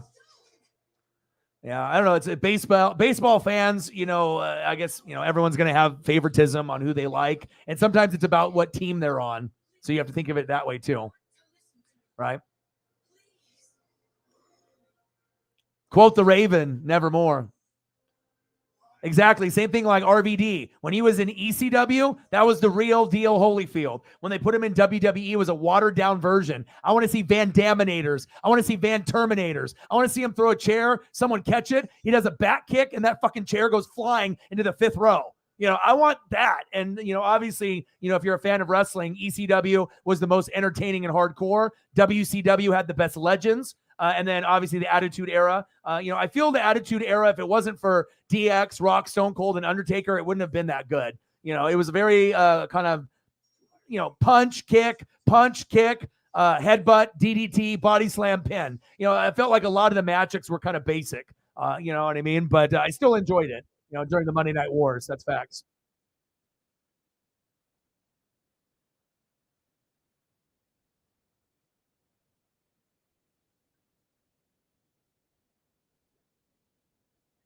RVD was super special, though. You have no idea. Like, if you want to talk about athleticism out of your favorite wrestlers that are wrestling today, and either AEW, Kenny Omega, Young Bucks, or any of the other guys in the other federations. But I mean, there's a few right now that are, I feel, on that kind of athletic level. But RVD in his prime, the way that he bounced around in the ring, I don't think I've ever seen anyone make moves look as good as him in wrestling in a long time. Of course, Rock and Stone Cold were amazing. We know that. But there was just something about RVD and ECW, the way that, I mean, he got higher than the Frog Splash than Eddie. Like, he made everything, and he was really good at selling moves. That was a part of it, too.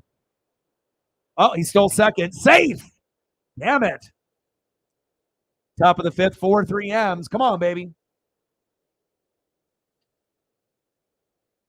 Easy in the building. What's good? I like him.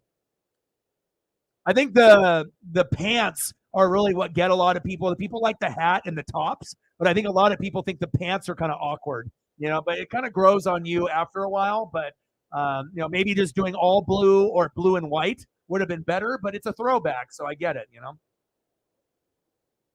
Triple H, yeah, as a heel, absolutely. He was the best heel in the business at that time. All right, no problem. Take care. Top of the fifth, 4-3 Mariners. Let's go. $70 in donos. Let's get to a hundo.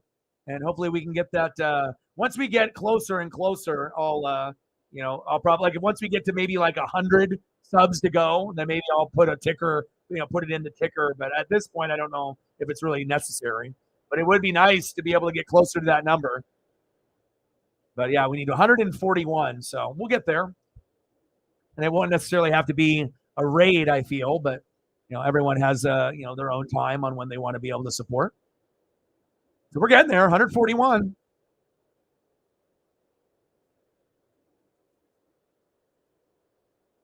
Rosa Reina, he's nice.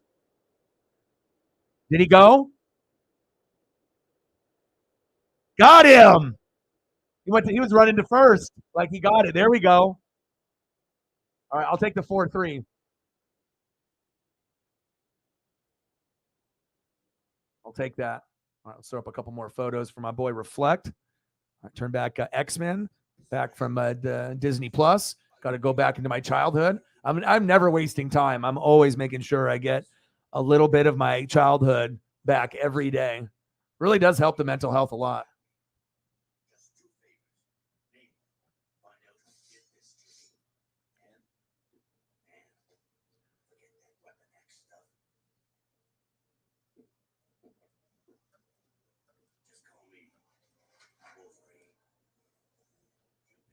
You a Randy Johnson or a Griffey?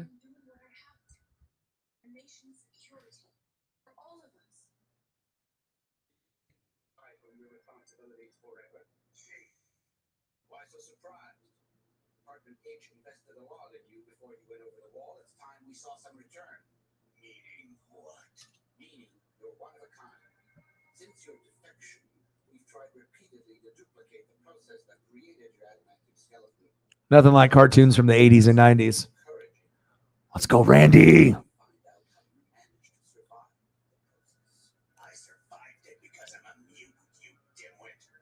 Appreciate you. 4-3 M's.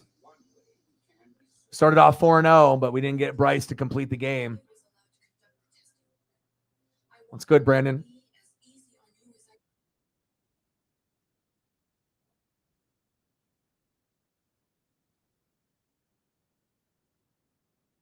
The X-rays.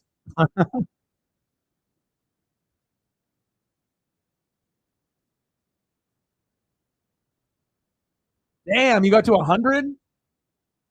That's crazy. What's good, Brandon? All right, Julio's up. Hopefully he doesn't swing on the first 2 pitches, but it's almost automatic when that happens. Come on, baby. Next up, Julio Rodriguez. Come on, J-Rod. Let's go, baby. Come on now. Wow, he didn't swing at the first pitch. It's a miracle. Come on, baby. Let's go. Bottom of the 5th. 0 for 2, strikeout and a flyout. Check swing. Did he go? 0-2 count. Every fucking at bat for Julio is 0-2. Can I get for once a 3-0 count, a 3-1 count, a 2-1 count, a 2-2 count? It's like impossible. 3-2 count. It's always fucking 0-2. God, it's like so. I mean, he's like shooting himself in the foot every fucking at bat. Doesn't swing on the first one. Maybe takes a strike. Right? Doesn't swing at the second pitch, or he does, fouls it back. 0-2, and then you're stuck. You know. Pitch is low. 2 balls, 2 strikes.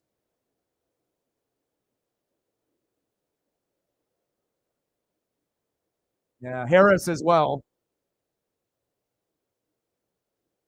I mean, shit, like, what are we doing? It's like he's out there in the jungle with a fucking machete and he's just swinging everywhere. Struck at. There he goes. I mean, I don't want to, be negative, but it's like you got to be able to point out the obvious. We can't make excuses, for you just because you're the best player, last year and you're rookie of the year. You got to keep earning it. That's facts. Next up for the Mariners, first baseman, Ty France. Let's go, Ty. Let's go, Bebe. Pop foul for a souvenir. Yeah, but again, like me and Reflect have been watching a long time. Even if you haven't been, I mean, it's pretty obvious to see that the whole team is chasing. I mean, you got way too much talent for the team to be hitting 220 or 230 as a team. If our pitching wasn't as good as it was, I can't even imagine what our record would be. Or if Kelenic wasn't on the team this year, we probably would be where the A's, the Royals, and the Nationals are. That's where we would be. Like, no lie. Like, we've been bailed out by Kelenic in the first 50 games, Teoscar and Julio in the last 15 to 20. Back. 2 away.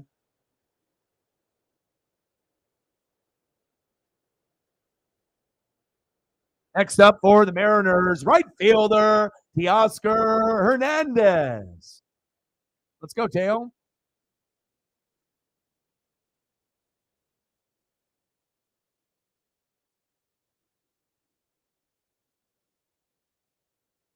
Come on, baby. Big swing and a miss. He's chasing it just like Julio. All right, come on, dude. If I bring up 2 photos of you, you can't be doing that bullshit. Come on now. Come on, Teoscar. Don't be doing any of that Blue Jay shit. Come on now. Let's go. 4-3 Mariners. Pitches outside. 1 ball and 1 strike. Teoscar, 252 average. 15 homers, 46 ribbies in 2023.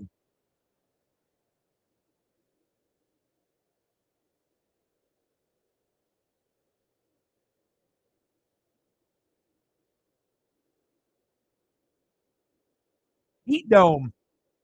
Wow. Nah, you're not, man. I love you and I appreciate you, man. You're my NASCAR guy. You're my college football guy, you know? Don't even worry about it. Now we got a meeting at the mound.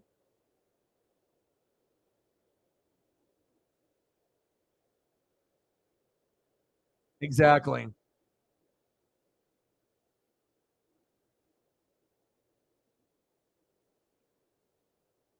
No, I have not got any fireworks. I mean, I don't even know what I'm going to do. I don't even know if I'm going to necessarily go and see anything. I might just hang out with Paisley. I don't know how she's going to react to it. And so some dogs don't like fireworks and some are okay with it, but I'll probably live stream on 4th of July, to be honest. There'll probably be a game on and I'll probably just grind it out. I mean, I'm working 7 days a week. So I don't really take days off unless it's like an emergency or if I have like a mental health thing.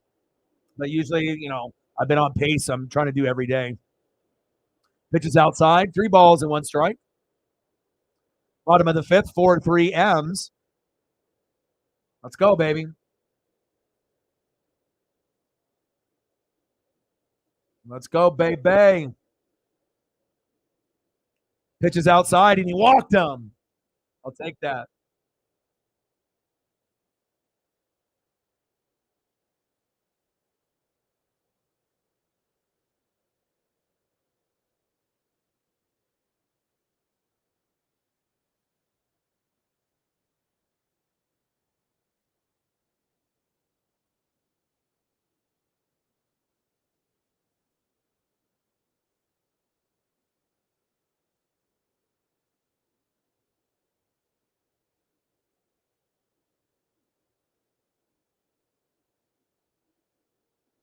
Come on, Gino.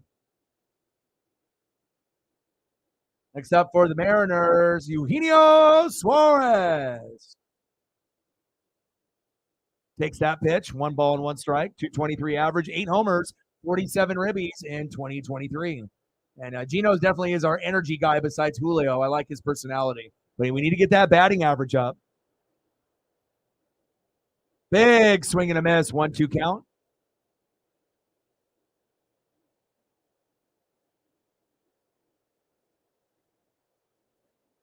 Yeah, John. I mean, it just depends. I mean, hell, I did the fucking Dodger game last night with the Rockies, and I felt like I was streaming forever. It was like almost a 5-hour stream, but I decided to stream a little bit earlier.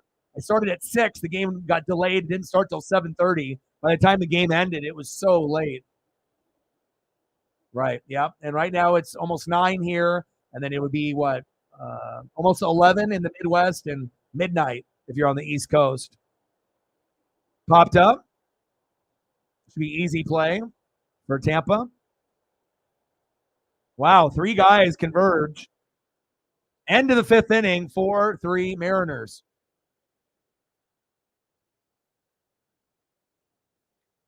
Yeah, they came back a little bit, but we're still there. We're still there. 4-3. We're hanging on barely.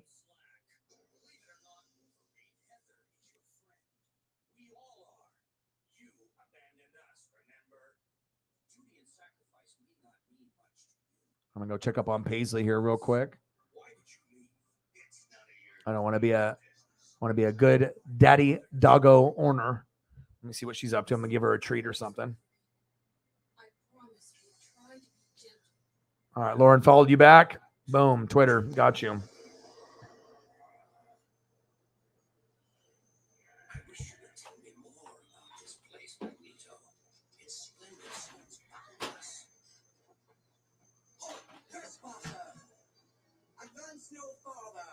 Who are you? What do you want with us? Ask your companion. All the mutates in the savage land are Magneto's creations. We now follow a new master. What does she mean? It doesn't matter now. Surrender, so I can make your death as painless as possible. Let us talk. We mean you know.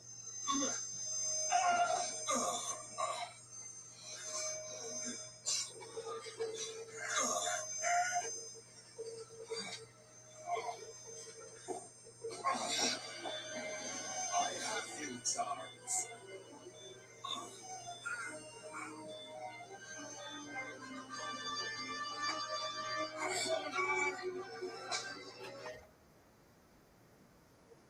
All right, I'm back.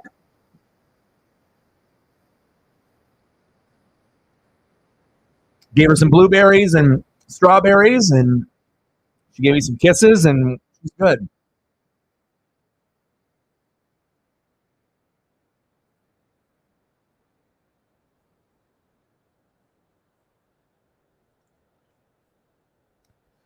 All right, we got in there. Hopefully, he's in the zone. Yeah, but definitely, I mean, it started to go kind of pretty quick, and then the game has slowed down, and we've obviously had a little bit of a battle here, back and forth, and getting some hits, and kind of slowed the momentum down. But it's a good game. I mean, it started off 4-0, and it didn't end 4-0, and it's 4-3, and that's exactly what you have wanted, in this matchup. But it just, McClanahan really didn't do what we thought he was going to do.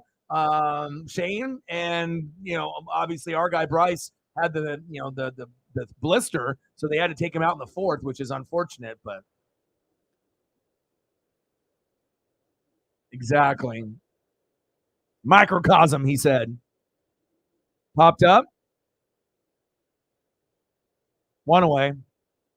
Let's go. Oh yeah, I mean, like I said, I probably snuggle and kiss her, and we snuggle and hug, and watch TV shows together. I mean, like, I've never had the relationship like that with this dog.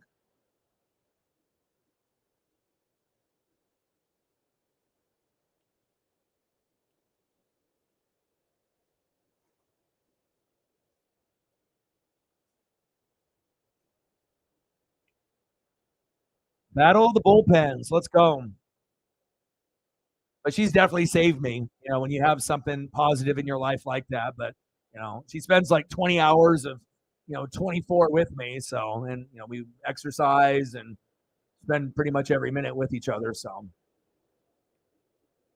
but when I move, I'm still going to be able to, have her, come over and either stay the weekend with me, or if I get her for like a week, and, so we're definitely going to be able to, almost like as like a child, if you're going through like a breakup or a divorce, you know what I mean? Like, you got to be able to spend time, and I'm not going to just forget about her.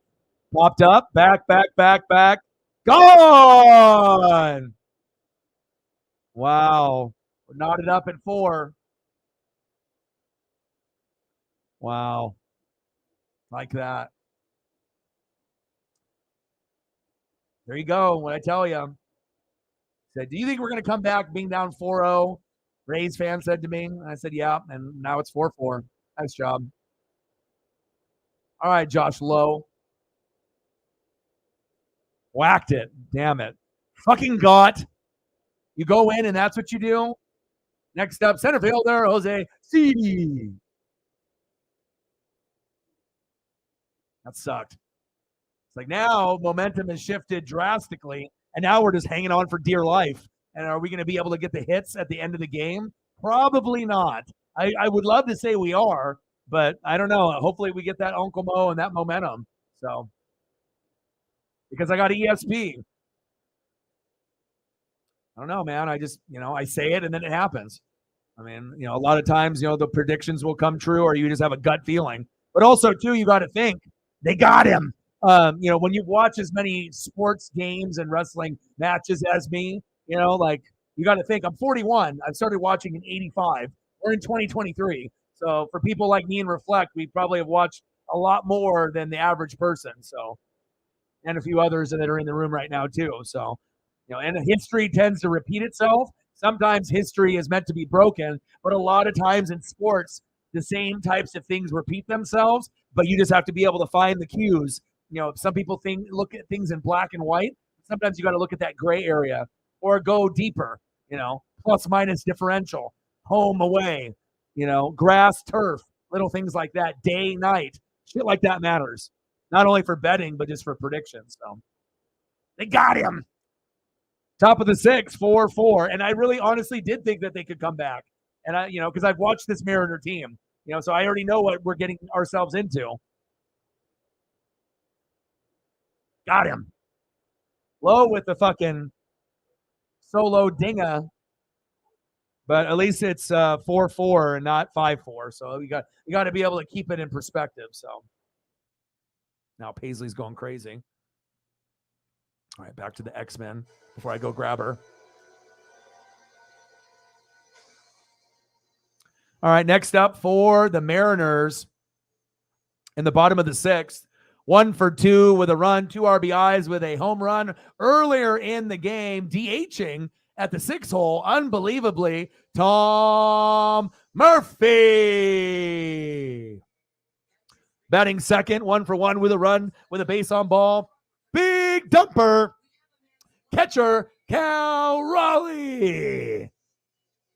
And batting third, 1-for-2 with a run in a K, left fielder, Jared Kelenic. Let's go.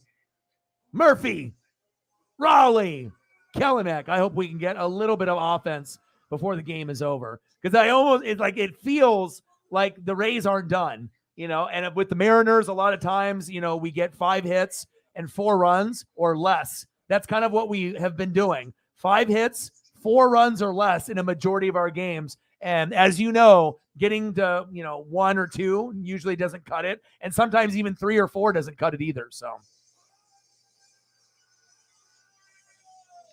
yeah, let's go Murphy, man.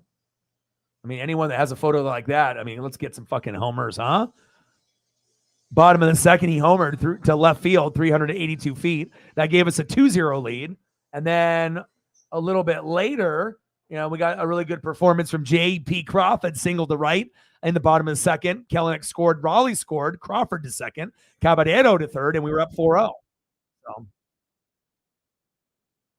but again, like I said, once the starting pitchers go out, just like anyone that has watched baseball at all in their life knows the game starts over.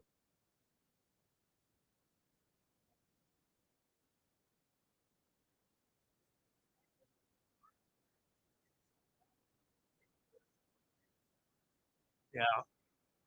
But it's like I'm always going to represent no matter what.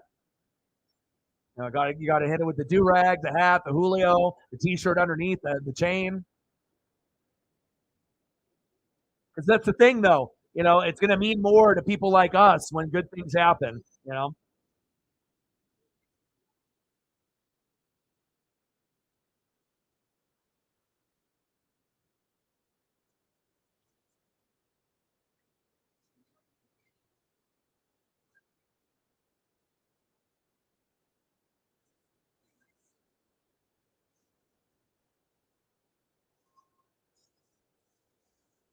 All right, bottom of the sixth, 4-4 game.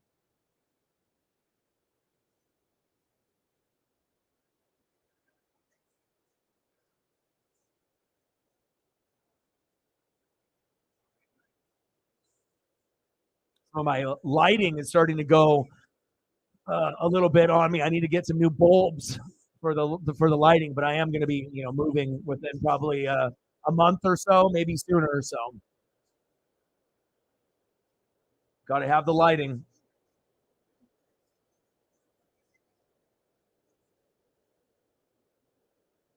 There we go. All right, we'll take the walk. X-Men, you get paused. I'll get back to you. Season 2, Episode 5, Repo Man.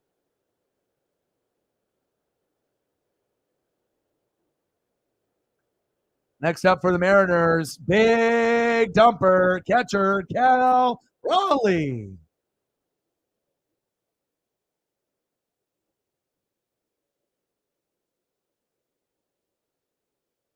Well, I got one light here that's got a big ass umbrella, that's right above me here, and then I got these 2 lights that are below, like underneath where my legs are, one on the right of me and one on the left of me, and it's like almost the size of a slice of bread. Like one of those on one side, that type of size. But I got one light down there on the bottom right, one on the bottom left. But the intensity of the bulb is like dimming and whatnot. And I've already gone through like replacement, so I might have to buy something new when I move and get the new setup when I move with family. So, but at least I'll still be able to see Paisley. Got him! Big strike out there on Cal, and that'll be good for my mental health and whatnot. So, and then at some point maybe I'll even get a puppy, of my own and whatnot. But again, it's a lot of responsibility to be able to be a good dog owner or cat owner if you're really invested. And I want to make sure I give all my love, and I'm doing this full time as well. So, at this point, I'm not going to get a dog of my own, but maybe down the road. But I definitely want to be able to spend time with Paisley. Oh, that almost hit Jared Kelenic in the back. Oh, my goodness.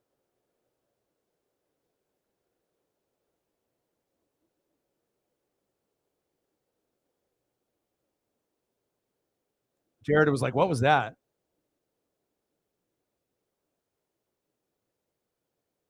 Now what are they doing?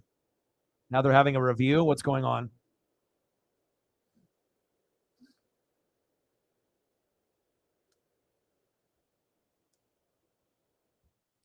Oh, they're seeing it hit him?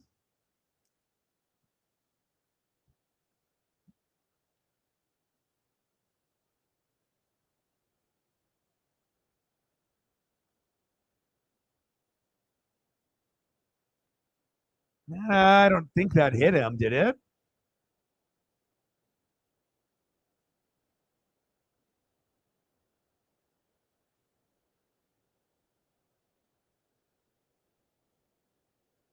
I mean, if that hit him, it was just barely. I don't know if I would call that you know, hit the batter. I mean, barely on the sleeve. Just say fuck it. Just keep going.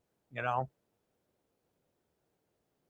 But I guess if they're going to give him the, I don't. I mean, I always like calling things right down the middle, even if it's like to our advantage. If I feel like we're kind of fleecing the other team. I mean, I'm going to admit it. I'm not going to be like there's been times where the Mariners have ended games with strikeouts that are like 3 feet off the plate just because the ump wanted to go get dinner. So I mean, I'm not going to just be like, oh yeah, that was a strike even when it wasn't. So the umps have been absolutely terrible this year too.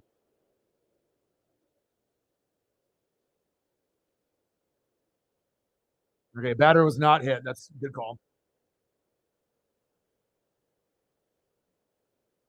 Good call.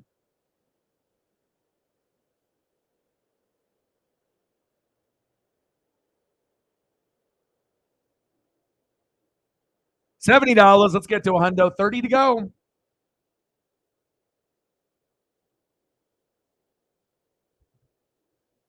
Yeah, barely got the jersey, probably, but nothing too crazy. Pitches outside. 2 balls, no strikes.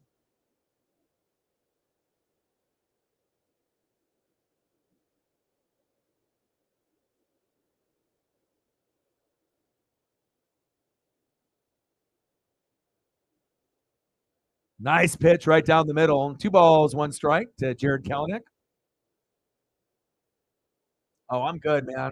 Well, you have to understand if you're a true Mariner fan, we've only had 4 good seasons in like 30 years. So there's not a lot of people that can be on my level or reflex level. Safe. Wow. Unless you want to be like the Detroit Lions, but it's like 95 slide, 97 when Griffey won the MVP in the American League, 2001 with Ichiro's rookie season last year. So we've had 4 good years in 30 years. So, and I'm 41. So, I mean, we've seen plenty of good, bad, and ugly, but primarily bad and ugly. So, whenever things go good for us, it's nice for the people that aren't bandwagon. So, I got to be able to have plays that give me the energy. If Bryce was there, I mean, I can't be fugazi and fake. That's one thing about me. I'm always going to give you raw emotion, and I'm going to give it to you 100 always. I'm never going to be fake and fugazi, but I can't be one of those people like when you see people doing reaction videos or they try to do reaction videos and compete with me, and they just scream and yell and that's all they do. They don't even know football. They don't even know the names. Like, I mean, if you get entertained watching someone call an NFL game on a condensed highlight reel and all they're doing is screaming and yelling, that's not a breakdown or even a real reaction because a lot of those guys that do the reactions, they've already watched the game. They've already watched the highlight. They've fucking restarted, their reaction video multiple times. That's not a reaction. You know what I mean? That's why I feel like a lot of reaction videos are kind of dead, on that side. But I wouldn't mind being able to do them again, but I like to be able to give you like a proper breakdown at the end. Most people that react to NFL games don't. You got to go over the stats at the end and give it that real feel. But again, that's the difference between people that are just trying to get views and they're just trying to make a name for themselves, 5 seconds of fame, or people that really care about what they're doing. That's facts. I can't give you fake energy. I'll give you the real energy when real shit happens. When things are going good, you're going to know. When things are going bad, you're going to know. I'm trying, man. Like I said, we got a real good push on Twitter, and I don't even pay for the blue check. And normally, like, I had the blue check for like a month, just to see if it would make a difference, if I would be able to get more views. They definitely push your stuff, your content on there when you do, have the blue check. But the blue check doesn't mean anything anymore because it obviously was like a prestigious thing for like famous people. But then now, it's like, you pay for the blue check, and it's like a lot of the celebrities don't even have it anymore.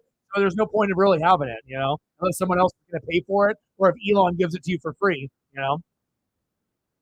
But we got about 600 views on the game last night. But again, this was my debut yesterday with this look, and this is only the second stream. So if all baseball streams are going to look like this moving forward, I think we are going to get a big boost. So.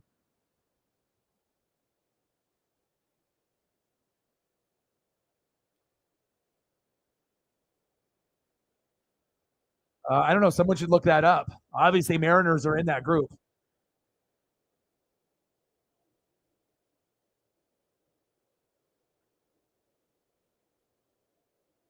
Kevin Kelly on the mound. We're in this. Jose Caballero in the box. Come on, baby. I mean, we're right there. It's like a game that normally we'd have no chance to win. We're right there. And Bryce didn't even get to pitch for fucking 6 innings. But at one point, it looked like he was at a no-hitter. He had one bad pitch, went yard, got the blister, and they took him out. So, and then they took Shane out pretty early too, right? But you got to think Miller had 6 Ks. Shane is like 11-1. He had 1 K. I don't think I've ever seen that from him this season. So a very weird, unorthodox game, but we're still in it. And honestly, if we win this game, we're going to win 2 out of 3.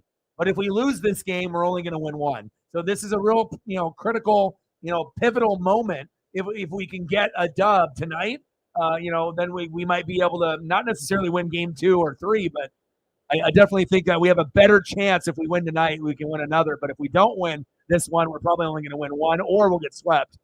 At second, safe. Delayed call there.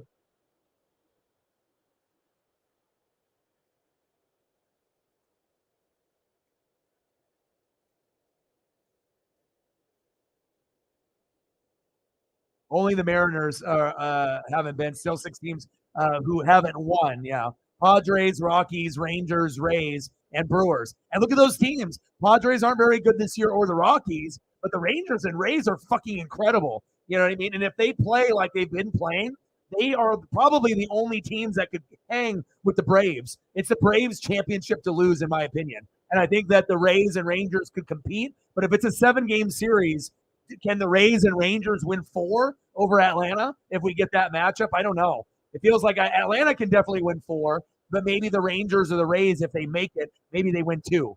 Like 2 games, or maybe they overachieve and they win 3, and they force it to 7, which I could see. Because, I mean, the Rangers and Rays, or they may win it all.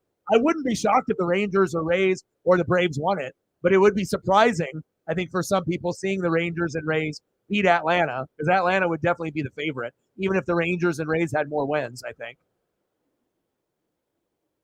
Yeah, that's wild.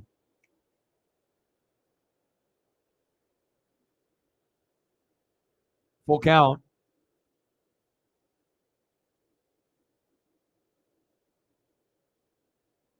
Oh yeah. Well, you never can count out the Astros or the Yankees. They're normally the top dogs, and that's why it's kind of surprising that the Rays and Rangers were so good this year. But it's good for baseball. But obviously, if you're a fan like me, Mariners or Sarah's Cardinals, Elliott's Padres, a lot of teams that were good last year that had high expectations for this year are straight ass. Popped up. End of the 6th inning, we're still knotted up at 4.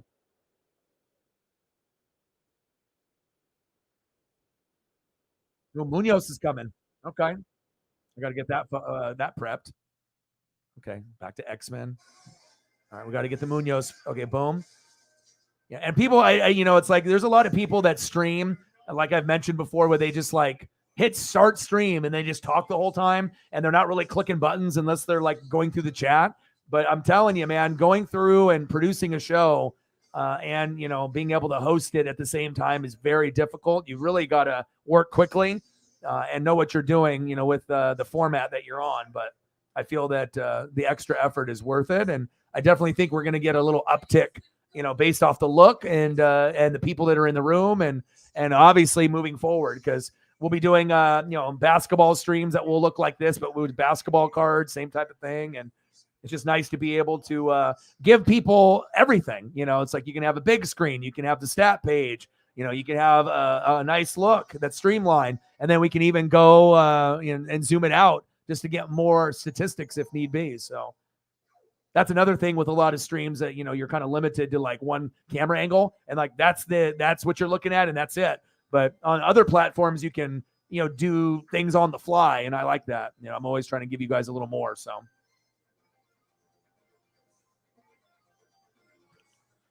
Oh, it's the fucking Rays best player, Bethencourt, 0 for 2 with a K. And we're getting at a point where we might see some people get replaced, DHs and replacements.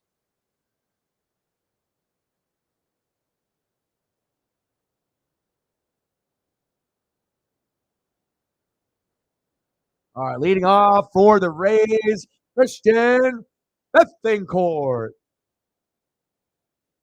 Batting second this inning, first baseman, Yandy Diaz. He's nice. I like him a lot. Batting .315, the best on the team. And batting third this inning, the phenom shortstop, Wanda Franco. There's a reason why I put him on the thumb. Normally I would do Wander and Julio, but I thought, hey, if I put Bryce on the thumb instead of Julio, maybe he'll have an epic performance. And he did until he got hurt. So let's go, Munoz. Come on, baby. Big swing and a miss. Let's go, Andres. And we didn't have him for like the first 60 games. It's like we just have been injured and guys have underachieved. We got fleeced with Robbie Ray and Colton Wong. Teoscar was the only really good pickup for us. Pollock is garbage too. So, and it took us another 60 games to get our DH and Mike Ford. Like it shouldn't take you that long to figure out who's good and who's not. But and then Bethencourt, their worst player, got a fucking hit. Of course he did. The guy that needs to fucking be traded from the team. Like maybe the only shitty player that they got. And then he's like, fuck it, I'll show you something. But it's against our guys deeper in the lineup, and it's Munoz, so can't say anything about that. Nice leadoff single for him. Next up, first baseman, Yandy Diaz. Yeah, all-star for him, as well as Randy. 0 for 3, 315 average, 12 homers, 38 ribbies for Yandy. Chopper, double play ball. 1, 2, got him. Let's go. Like, there's certain guys that I, really, really enjoy watching. And I really like Munoz. Out of all the guys that we have in mid-relief and closers, it typically goes Brash, Gott, Munoz, Seawald. And I think I like Munoz the best out of all of them. Seawald, not too bad. Gott and Brash are above average, 7 to 8. But Munoz and Seawald are more like 9s or 10s. Probably Munoz is normally like a 9.5, 10, and Seawald is kind of 8 to 9 usually. Sometimes he's a little off, but I don't mind Seawald at the end. There's other guys that are a little bit better. Franco is up. Next up, Wander Franco. Everyone's buying his baseball cards. He's been a hot commodity. Chops. Get it, Julio. Yeah. Nice. Little popped up, and guess what? Julio with some defense, baby. Let's go to the bottom of the 7th. 7th inning stretch. Okay. All right, back to X-Men. Yeah, like I said, I had to discontinue some of the other things because they were trying to charge us like an insane amount. Imagine having 3 boxes a cable package that doesn't have all the movie channels and internet, like 300, and they were trying to charge us almost like high $200, $300. That's insane. And I was like, dude, I'm not going to pay that. You know what I mean? Like, of course, I love like, Discovery, History, Nat Geo, all that, but that's just like crazy, crazy. Like, I get it if I have like every channel on planet Earth and I got 3 boxes, one of them's a DVR, and we got the internet, but there should be no way that it's that much. Like 200 with the equipment, maybe, but not fucking 300,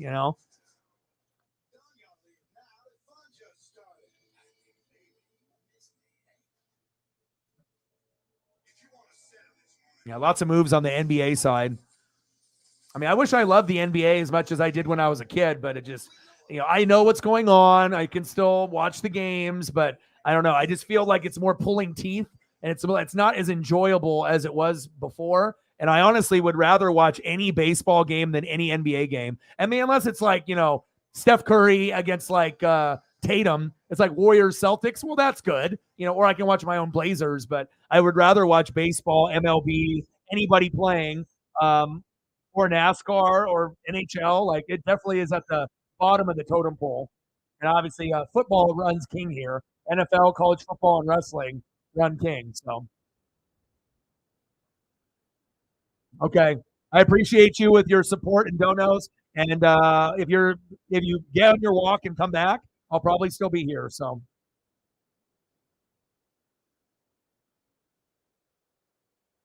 some D roses. Never owned any D roses, but I had like Jordans with the leather back in the 90s. I had Air Pennies. I had the Air Zoom Jason Kids, the Grant Hill Fila's. So, I mean, I kind of bounced around with some of the different shoes. All right, here we go. Let's go, JP. Bottom of the 7th, 4-4. JP, 2-0 count, popped up. One away. Next up for the Mariners, center fielder, Julio Rodriguez.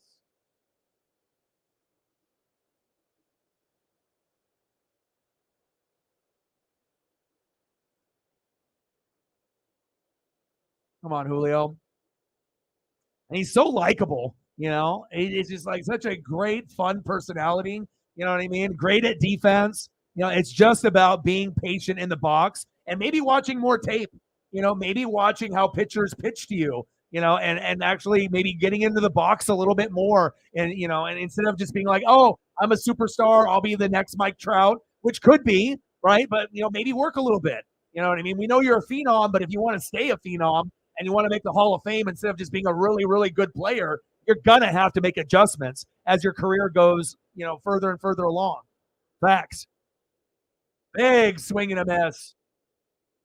Well, one of those type of swings, except it was not a home run. 1-2 count. Come on, Julio. And I hope he can change his mentality that singles are okay. It's better to single than strike out or pop up or ground out and getting into 0-2 counts fucking every day.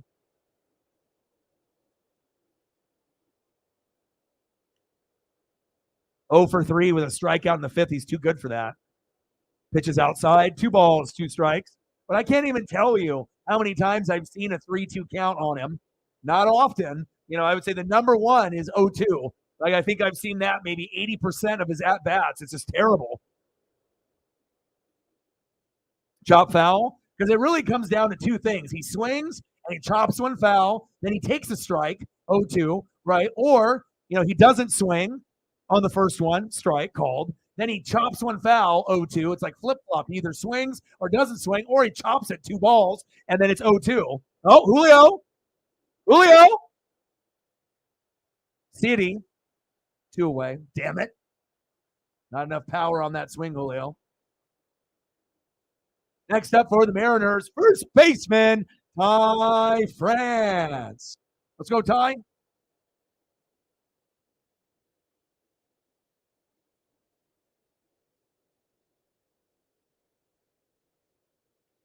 Kirby tomorrow. Pitches inside. 1 ball, no strikes. Ty France 0 for 3. This is ridiculous. Crawford 1 for 3. Julio 0 for 4. France 0 for 4. Hernandez 1 for 1. Suarez 0 for 3. Murphy 1 for 2. Raleigh 1 for 2. Kellenick 1 for 3. Caballero 1 for 3.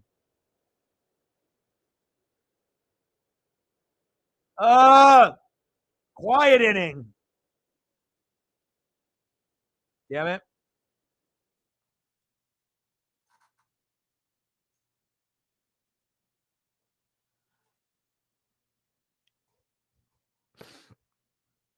All right, baby.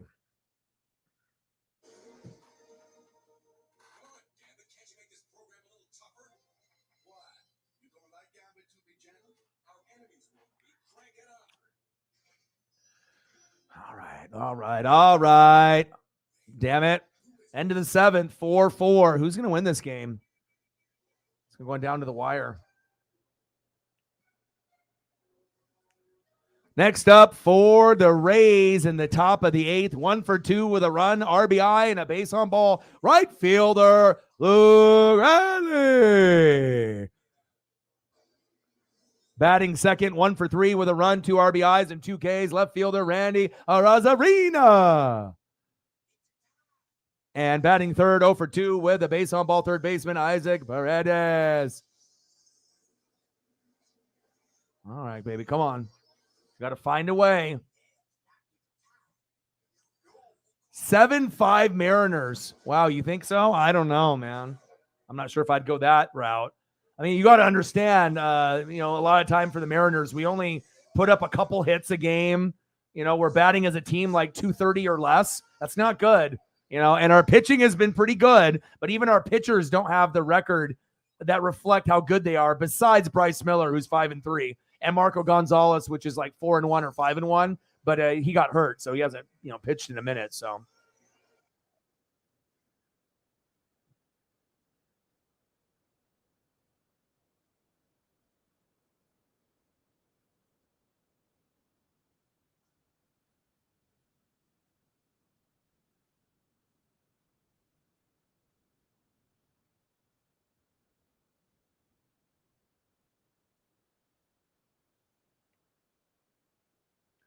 Come on, baby.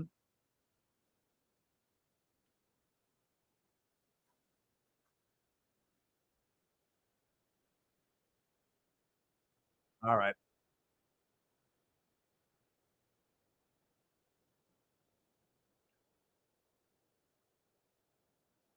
0-2 pitch. Shit. That's going to be a double. Double. Get him. No way.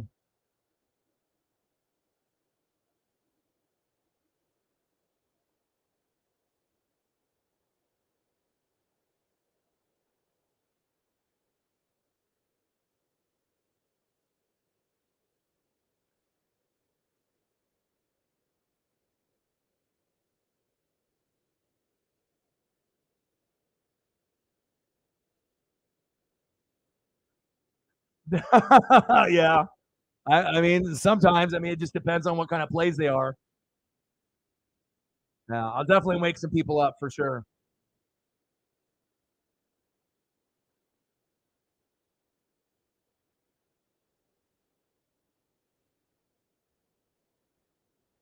All right, come on, baby.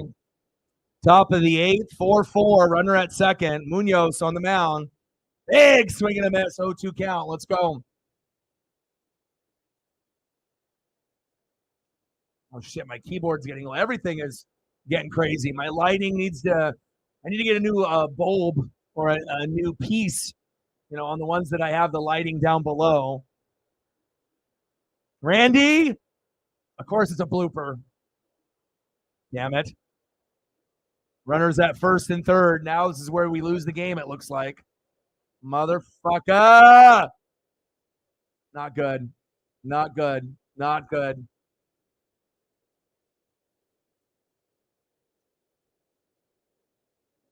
Damn it. Come on.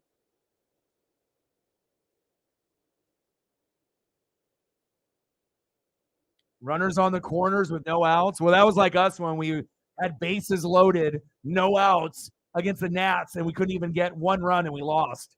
But again, if you can't get at least one run with bases loaded and no outs, you don't deserve to win the game. Facts. I told you it was going to be a good game, and it looks like you guys are about to win. Again, you guys are the better team, and we have a tendency to fall apart sometimes. I mean, we're not a good team this year. We're not a playoff team. So, hell of a game, though. And I wish that we could have got a better version of McClanahan and Bryce. We could have had both guys pitch into like the sixth inning, but then we wouldn't have the 4-4 score either. So we got a little bit of electric stuff, from Bryce Miller, and then we got some, home runs and some big hits from both teams. And, it's been a really good game. One of the better games I've seen all year. Big swing and a miss, 0-2 count. All right, Isaac, I'll give you some love. I'm not a hater.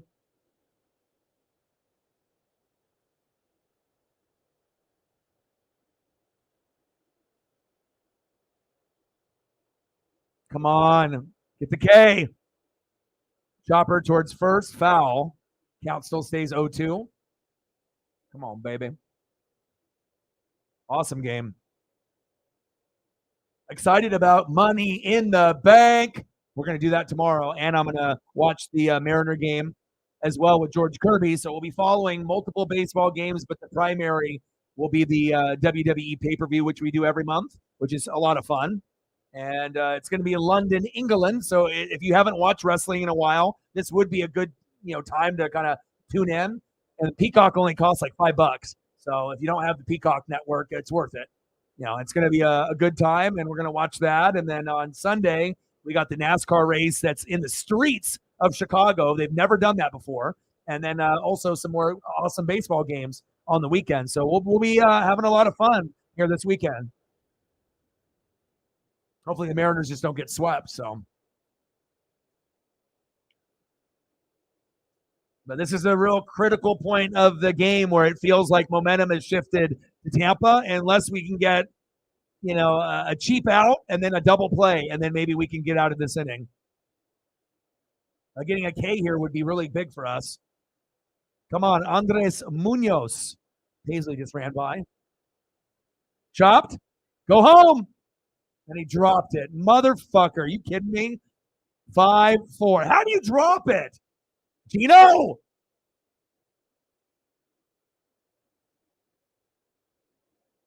No. No.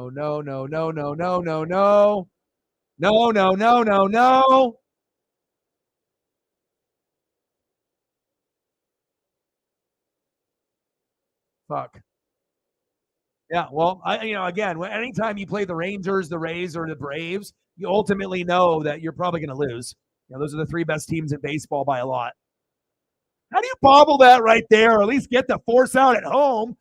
God, Jesus. Like these little plays like that play, and then that beginning play where it was like the first hit of the game, that Caballero, and he bobbled it, and he threw to first, and he made a horrible throw. Those little things can cost you. Come on.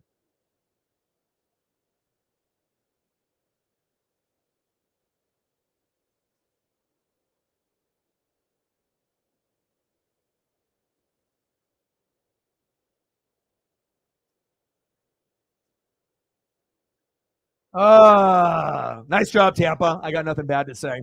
Big swing and a miss, 1-1 count. Low is up. Kind of what I expected they were going to get going at some point. 288 average, 12 homers, 47 ribbies for Josh Lowe. 5-4 Tampa. Runners at first and second with no outs. Not a good position for the Mariners here.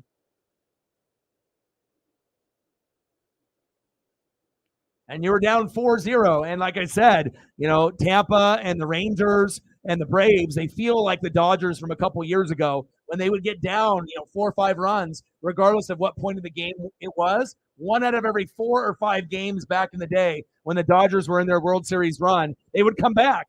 And the same thing applies to the Rangers, the Rays, another RBI.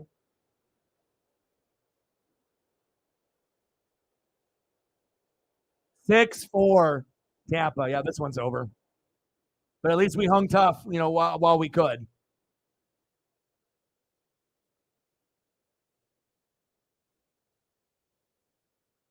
And again, you guys are a better hitting team than us, and it's just a matter of time where you just got to get Miller out of the game, and then it's a brand new game, like I said, and you guys are making us pay. There goes Munoz.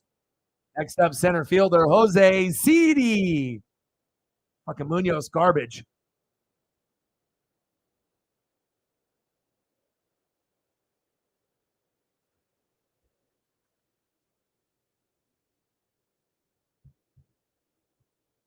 Well, that's not fucking what I wanted, but kind of what I expected. But again, we'll see. I was hoping that we would win 1 out of 3, not get swept. If we won this one, I think we could have won 2 out of 3, even though they're the better team. We're not a playoff team. They are a World Series contender, legit. So it's not like, oh, they started off really hot and they're going to fizzle out. I don't really think so.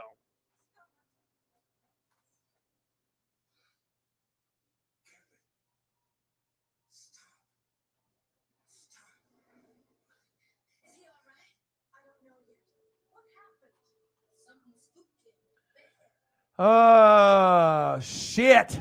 All right. 6-4 Rays. But you never know. There could be some type of possible miracle, but I wouldn't count on it. 0 for 3 with a K. Cedi will be up next. And who are we going to put in? Spire? I think that's who we're going to put in. So I don't really know if I'm a big fan of him, but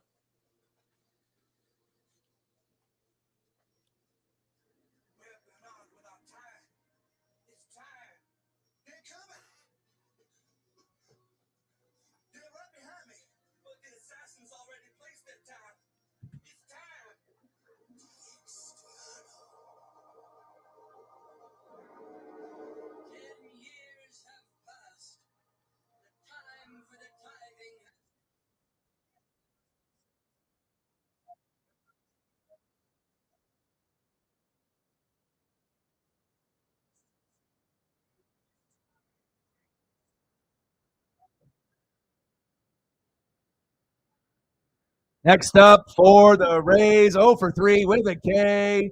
Center fielder Jose Cedi. Spire coming in.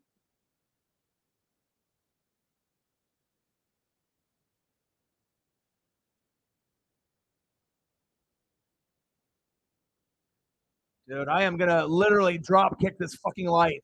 It is irritating as fuck. Like, it's so touchy. Like, I got 2 of these lights on the bottom that are extremely touchy. Like, the wires are, like, shorting out. And then I got my light above that is getting kind of dim. So, and obviously, anyone knows that if you stream, you got to have really, really good lighting. Otherwise, you're going to, and there's another fucking RBI. Fuck! I mean, can I, well, this game is completely over now. Mother sucker!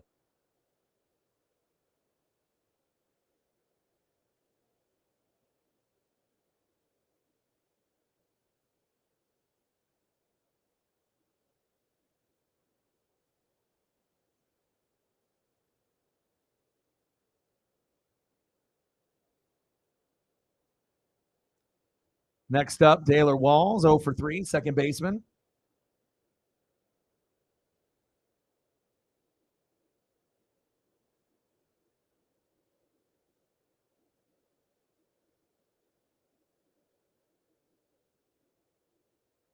Another single. Fuck.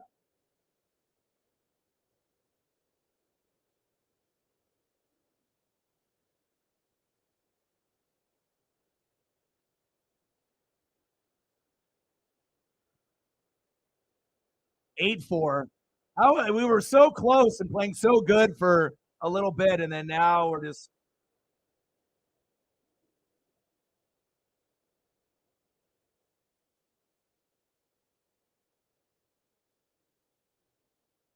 Oh, 8-4 Tampa, and that's why they're a World Series contender, and we're not.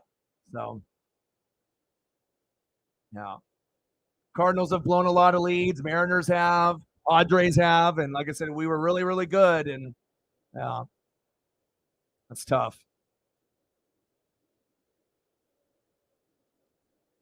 It was 4-0 Mariners, yes. It's over. Like, I can already tell with the momentum and who we have pitching. Like I know when we have a chance, but like when Munoz is our best like closer or mid reliever setup guy, and he gets rocked, then we're totally screwed. So, but at least we hung tough for half the game. And if Bryce would have went 6, it probably would have given us a better chance to maybe hang on. But well, that's why I told you that they would come back and win, and that they would come back even if it was 4-0. And it's not necessarily, that you guys are so great. Everyone knows that, but it's just I know Mariners fuck things up. And if you know your team and you know the tendencies, sometimes what you've seen maybe a couple days ago happens again. So we're just not a good team this year, unfortunately.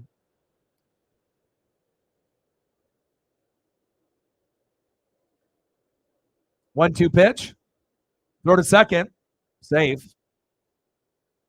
Yeah, they're very, very, very good, and not only like playoff good, but they're good enough to get to the World Series. So that's facts.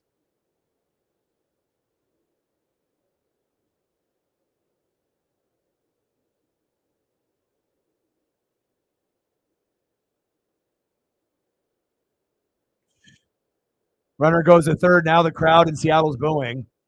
Oh man, it just sucks when you're in it for a little bit and you feel good. Hell, it's this. The game started off with Miller getting 3 Ks right out of the gate. And then getting 2 in the second inning, and he had 5.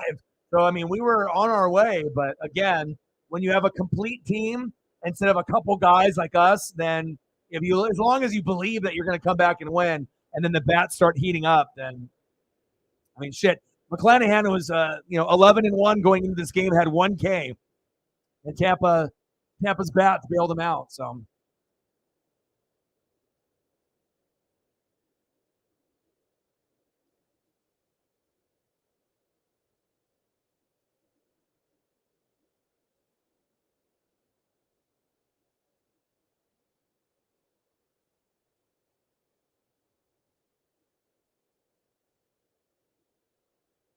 top of the 8th, 8-4 Tampa. Runner at third. It looks like they're just going to keep adding more and more and more runs here. Kalanick trying to jump up into a Jordan catch, and he missed it. And here goes another run, 9-4. Wow. Well, good thing I went to the dispensary earlier today.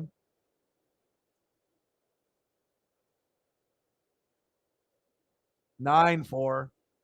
And what was Jared doing right here? He's like, hey, Jordan. He just jumps up.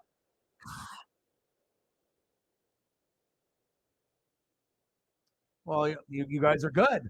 I mean, that's what good teams do. You take advantage of teams that are not good. You're not supposed to lose to the shitty teams. But it also shows you pitching is everything. You know what I mean? Like, you really got to be able to have quality mid relievers and closers. And if you don't, you're going to get rocked and rocked royally. Man, Reflect is going to come back and see 9-4. Man, that is tough.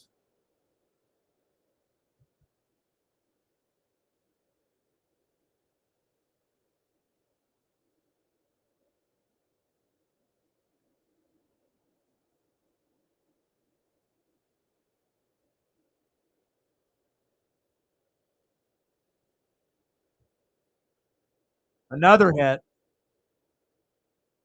10-4. Boo. No, everyone's booing. Boo. Seattle fans normally don't boo either. You know,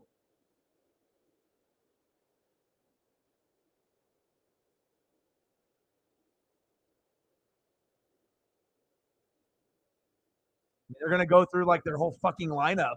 It's like, how many guys are they going to go through before? Is it going to wrap all the way around from the very beginning?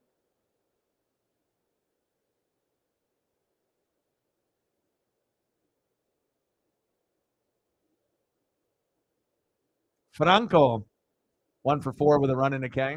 Switch hitter. I mean, what now? A homer? Just an injury to insult and then make it 12-4? I mean, why the fuck not, right? Triple in the 5th and a run. I mean, when it rains, it pours. At least it does for Seattle.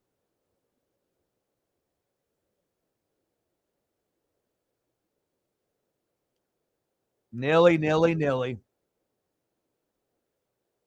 If Bryce would have played longer, we still probably would have lost. But again, it's like we need to go back to the times where it was like the 80s and 90s when like Nolan Ryan pitched 9 innings.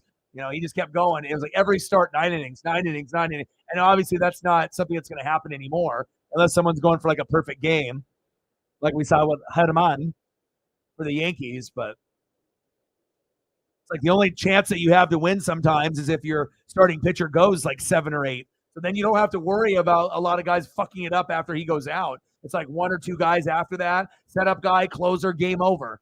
But if your guy goes out in the 4th, then you probably know you're going to have a bunch of shitty pitchers after that. And, you got to give Tampa credit with their hitters because they are a fantastic team. And our pitchers, when they are off rhythm and suck, it just, it is what it is.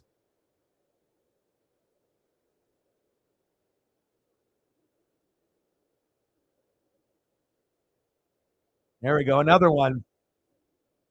Another one. 11-4. Fair ball. Of course it is. Unbelievable. He's going to score. Boo! Mariner fans don't boo. Man, it got ugly really quick. Shows you if you have a shitty pitcher, it's over. It's like one hit after another hit after another hit. 1, 2, 3, 4, 5 pitchers were disgusting. Spire's garbage.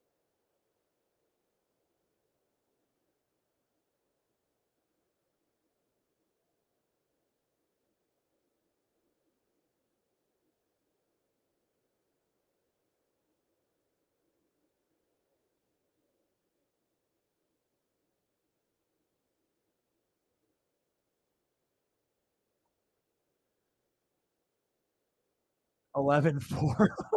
We were up 4-0.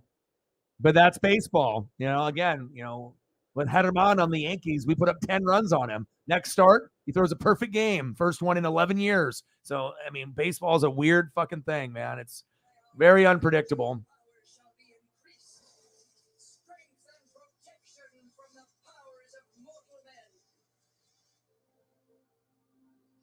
Now at this point, just get the game fucking over with.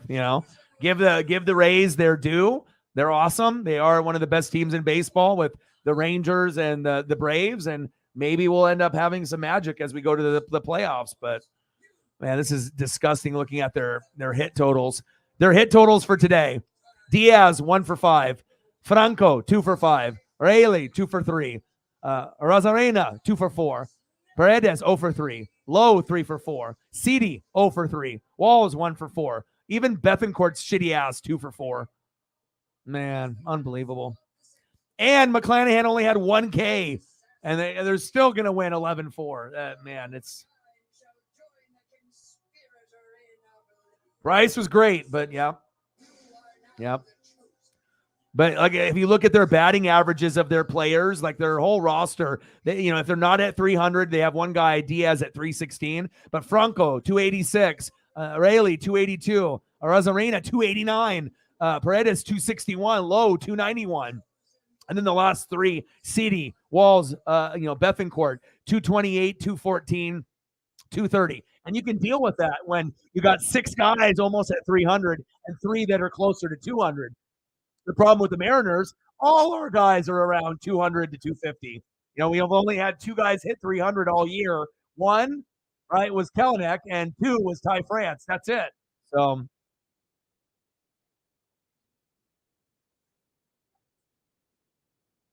Braves defeat the Marlins 16-4. Wow. I would say they're kind of good.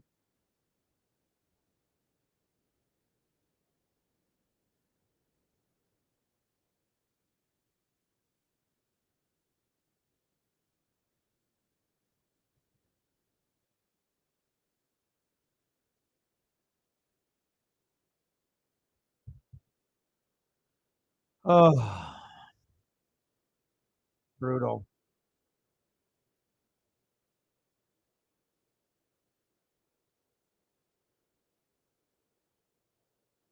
Hopefully Saucedo does. It just gets us the, 2 more outs real quick. And I haven't heard the Mariner crowd boo like that all season. You know what I mean? Especially when we were up 4-0, against, this quality team, but it's not how you start, it's how you finish. Went and stole third. I mean, they're literally doing anything that they want. Stealing second, stealing third. I mean, hell, go ahead and steal home. But again, I have not heard the Mariner crowd boo like this all season until here. So, but we have a reason to. The relievers suck.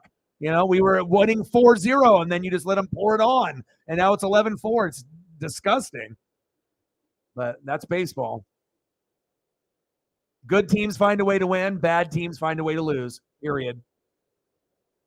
And I do hope Tampa has a great year. And, if they end up making the World Series, good for them. Because it's probably going to be between them and the Rangers unless they have injuries, and then maybe the Astros and Yankees get closer. Blue Jays and a few of these other teams. But, I mean, by far, Rangers and Rays are on a whole nother level. And then Astros, I would probably say, is third, because you just got to wait for all their guys to get healthy, like Alvarez. And once he gets healthy and they get everyone else healthy, they might get a little bit closer, to the Rays and the Rangers. Not, caught up, but a team that could, possibly knock them off in the playoffs. Yeah, you can never count out Houston, regardless if they're cheating or not. That's facts. 11-4 Tampa, top of the 8th. Runners at first and third with 1 out. Pitches outside, 2 balls, no strikes.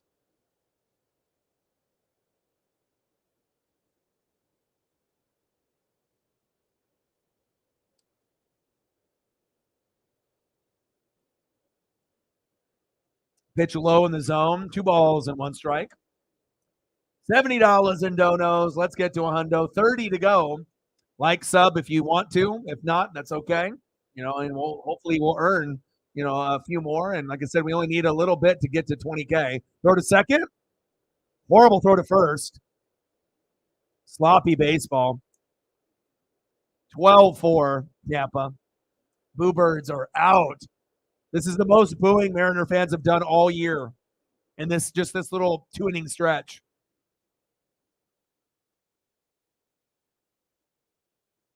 You went for a walk, and then all of a sudden, yeah. Shows you the importance of pitching.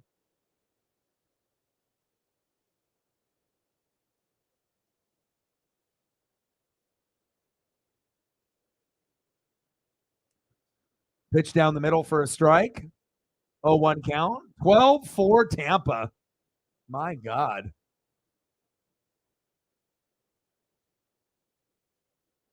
Good. $20 holla. Thank you so much for supporting the brand. Bang, bang, bang. Boom, boom, boom. Bang, bang. $20 holla. Thank you so much, man. Tough game for us, but you've been fantastic today. Appreciate you very, very much. $70 just by Reflect alone. Thank you for holding it down. I appreciate you very much. $90, only 10 to go to get the goal.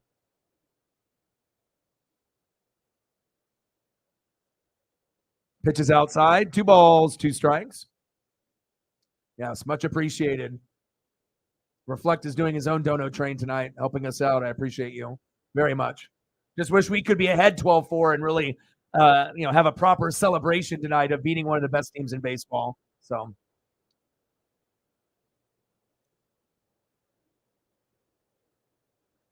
all right, Saucedo. 3-2 pitch. Don't walk him. Chop foul. Appreciate you, man. Anything that you want to see? I mean, we already know we lost this game, but anything that you want to see off your donos, let me know. You can type it in unless you have to leave here pretty soon, but I'm not going to leave until the game is over. Now, I did feel like I kind of wanted to leave last night with that Dodgers and Rockies game that was ridiculous. It was kind of like this type of score, and there was like barely anyone even there. Walked him. Of course he walked him. Boo Birds are out.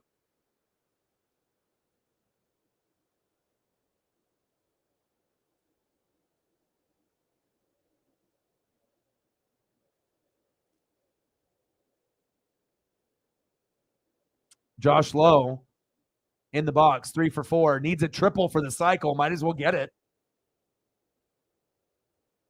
Yeah, but we've been down in this kind of situation to like Yankees where we, are down, 10-2, 10-4. And the fans, I mean, depending on where the game is at, if it's in, obviously in New York, but usually fans, won't get too upset, you know what I mean? But it's just been horrendous. And they've booed more in 2 innings in this game than they have probably all season at home. I mean, I watch every fucking game, so I should know. All right, finally got him at first.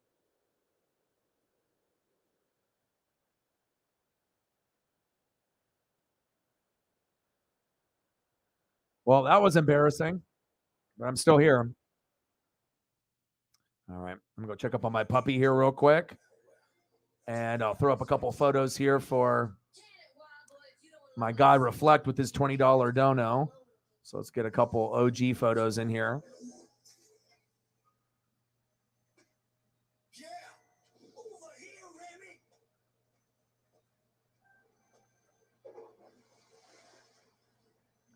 I mean, at least we have our legends. At least we got Griffey and Randy and a few others. Ichiro, Edgar.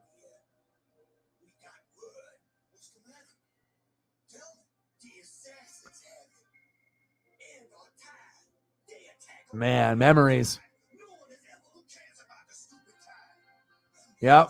1:00 on the East Coast, still going.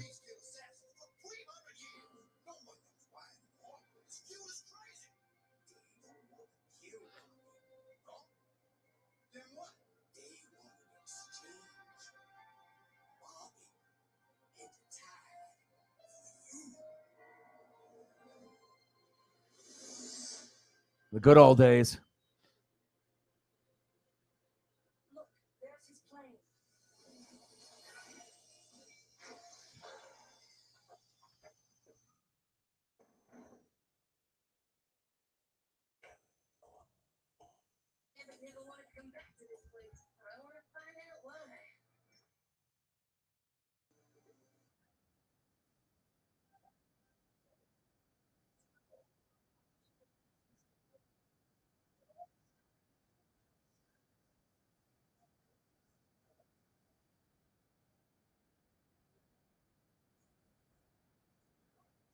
Seattle native Corbin Carroll in the All-Star game. Good for him.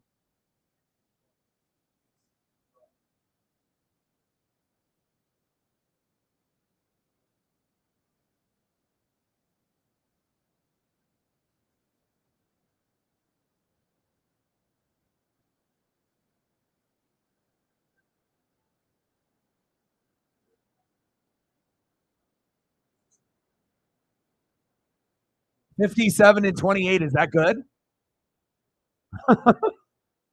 That's insanity. Reflect. What do you think about our backup catcher? Ford, Henry. Like, when is Henry Ford going to get a chance to come up and see what he can do with Murphy and Raleigh? It's like, are we not going to see him until next year?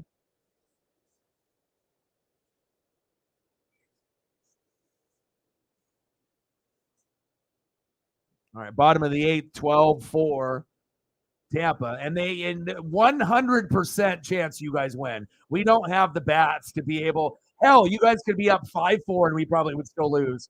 And that's not me being a hater. That's just me being fucking just brutally fucking honest. When we hit, we hit. When we don't, we don't. Like I said, not many teams are going to be batting 230 or under as a team, and the Mariners are one of them. Come on, Teo. 3-1 count.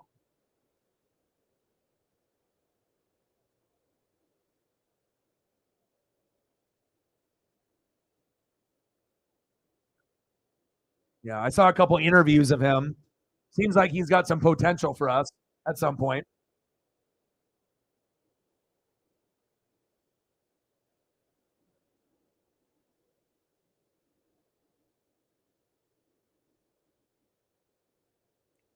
Three-two pitch. Chop foul.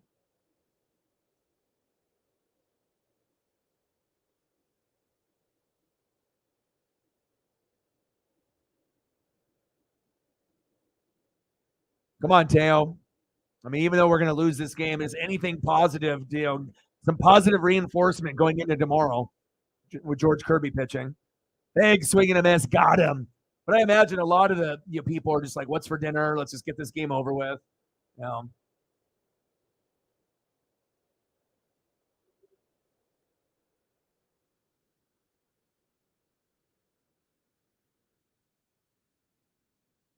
Appreciate you, Reflect. Thank you so much for holding it down. Otherwise, we probably would be, well below the goal. So I appreciate you. Thank you so much for your support. Means a lot. And we can always enjoy the ups and the downs of the Mariners, you and me.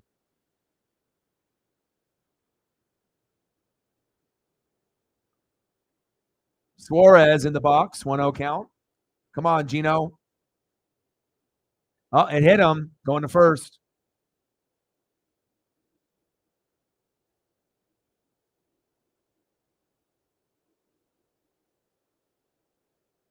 One hit since then. 4 runs off 5 hits and 1 hit since. That's terrible. No wonder they're booing. I'd be booing too if I was there. Tom, thank you, man. $10 holla. Thank you for the support. Appreciate you very much. We had Sarah with a $5, I believe, Megan with a $5, and then Reflect with 70, and then Tom with a 10. Thank you. Bang, bang, bang. Boom, boom, boom. Bang, bang. $10 holla. Tom, what do you want to see for a photo or photos? You got a favorite player, past or present? Let me know, and I got you. Thank you so much for your support. Appreciate you.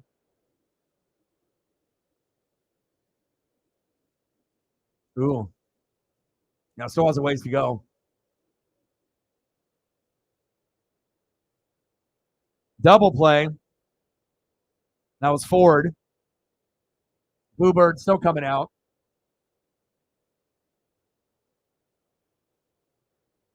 Yes, thank you so much.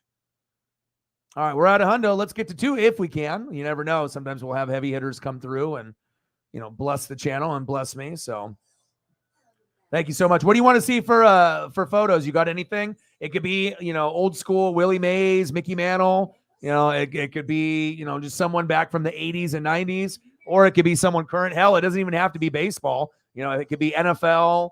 It could be NBA, based off some of the moves today. It could be wrestling, for Money in the Bank tomorrow. You let me know. Well, this is how I felt, I guess, in the beginning of the game when we were up 4-0. And then just a couple innings ago when we got fucking railed, then that was me. So, well, you can't win them all, right? And we already know who the better team is, and it's not Seattle. And I wanted to be able to look at the roster in depth to actually see, can this team, beat Texas? Can they compete, with Atlanta? And I definitely, besides that, amazing start, 13, 14, 15 wins to start the season out. I mean, almost all their hitters in their top 6, top 7 are batting almost 300. They got one guy over, but then they got another 2 or 3 that are almost there with just if they get on a couple games of, 2 for 4, 3 for 4, they're going to have 3 or 4 guys at close to 300 or right there. So yeah, much love to them. They're a great team. Jeff Gordon, I got you. Absolutely.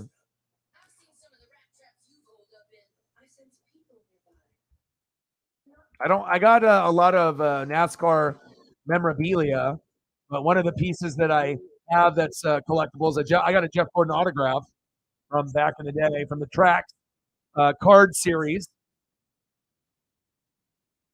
And it is awesome. He's got the mullet on and everything. I've showed it on the show a few times. Worth about 100, 150 bucks. Back in 93, 94. Right in the beginning of his career.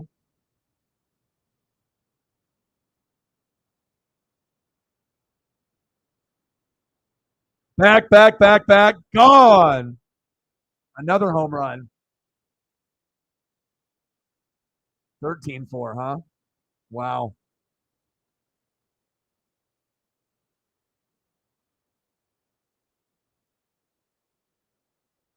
I like the Orioles a lot too, Yeah.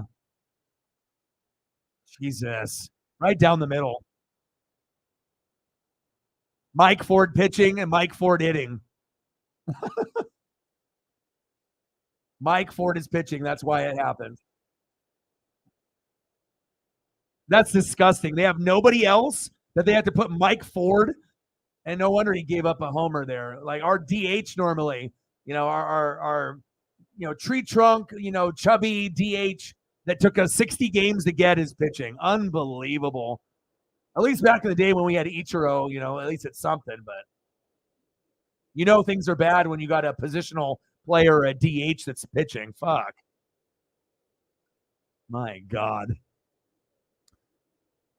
Jesus. 1, 2, 3, 4, 5, 6, 7. Wow. 7 people pitching. Ford's ERA is 18. Is that good? 13-4.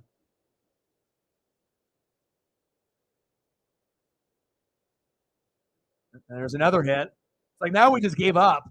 You know what I mean? We want to see effort, and everyone's just giving up. They're not even trying. Like nobody's running hard. No one's, they're just like, well, it's like batting practice, I guess, Like we lost. Fuck it. Let's just give up. Set fire to Poto. Fuck.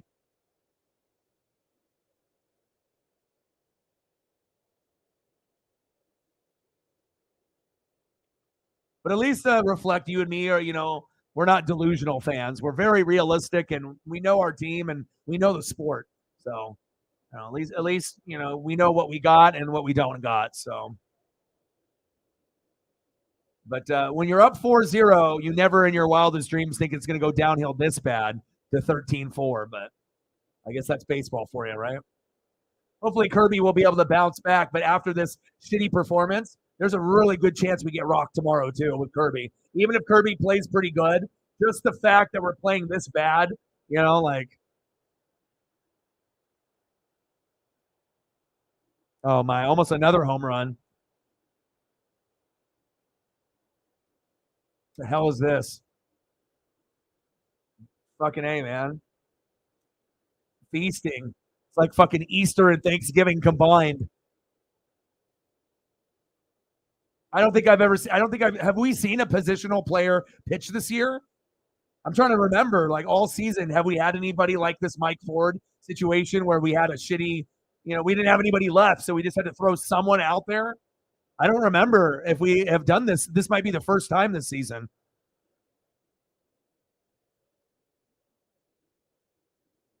The only thing that they can cheer for when Mike Ford, the DH, throws a fucking strike. Well, that was high. That was not a strike. 0-2 count. Ford has pitched before last month. Okay. Do you remember what game it was? I can't remember, but you're probably right. We have pretty good memories back then, but I know it's been a minute. It hasn't been recent within the last couple of weeks. Maybe if it was like a month and a half ago, then yeah. But I mean, I watch every game, but that's a lot of at bats. Oh man, 14-4.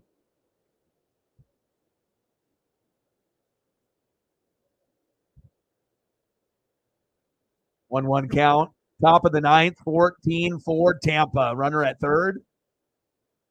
Well, at least Ford is pitching quickly and just kind of keeping the pace going.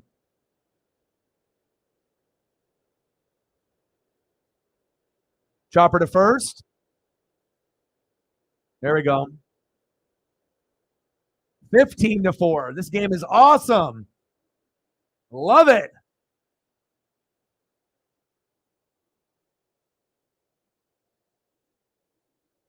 But it's all good. I haven't taken the chain off or the jersey off or the hat or the do-rag. It's all on still. Wow, this ump is calling strikes when they're not even strikes. He's like, get this fucking game over with. Popped up. Here we go. Finally, we go to the bottom of the ninth. Christ. Yeah, seriously. It was like 2 inches up, 2 inches out. He's just fucking strike. Let's end this shit. Unbelievable. 15 runs on 16 hits. Disgusting. My God. Even X-Men can't turn this game around. Fuck.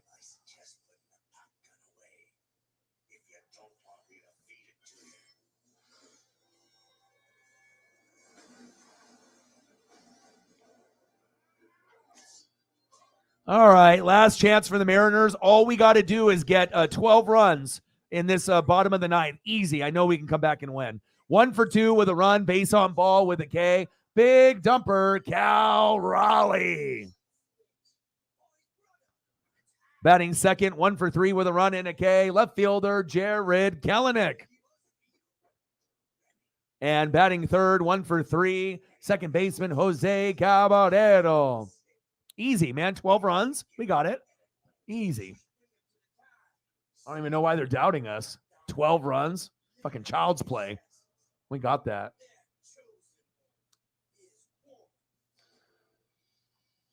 $14-0. Yeah. Well, we're trying to match you, kind of, but yeah.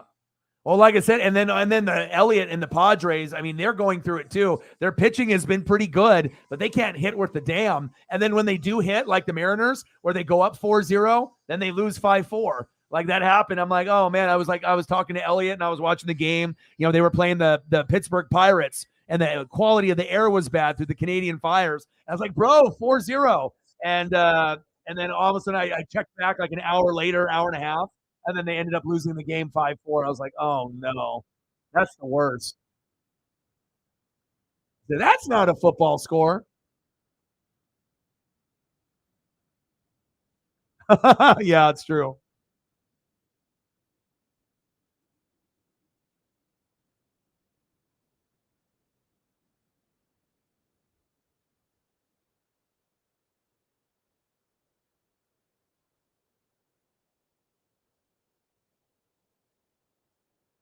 All right, come on, Cal. I mean, at this point, I don't even think the fans want us to get any more hits and runs. They just want the fucking game to be over with so we can forget this, you know? Like sometimes, you know, like when you're playing a competitive game and you're getting your ass kicked, and then it's over. It's over, right? Even if you get like a late home run, you know, it feels good. You know, you carry a little momentum over to the next game. But the way that the fans have been booing and the pitching performance, you know, it's like at this point, just fucking just dial it in and just get us out of here. You know, like I don't even know how much they would even cheer, even if we did get a jack, you know, even if we got it to 15-5, you know. Hell, the way that they've been playing in the last couple innings, they probably would boo, and I don't blame them. Fire to Poto. Pitches high, 2 balls, 1 strike. But this is exactly why I wanted to do this game, even though I knew this could be the end result, just to be able to show the people, and obviously, you know, if you haven't watched them this year, how good they really are. It is not a fluke whatsoever. They are a World Series championship caliber contender. 100%, no doubt in my mind. 3-1 count to Cal. Walked him. I think I heard about 5 claps after that walk.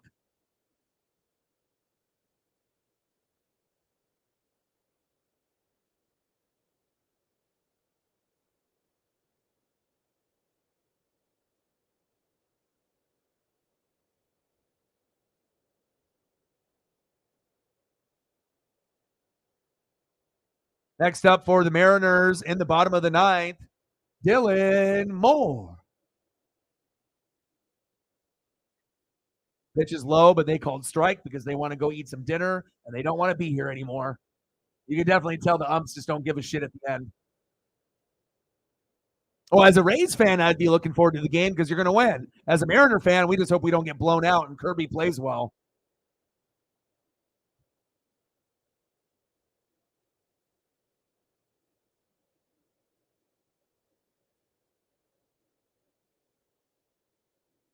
All my Mariner buddies are messaging right now. He said, I thought we would lose, but fuck, bro, we're ass. It's like Miller getting hurt screwed us over. And yeah, I mean, even if he would have pitched 6 or 7, we weren't going to win this game. Popped up, one away, getting Dylan Moore to be out. So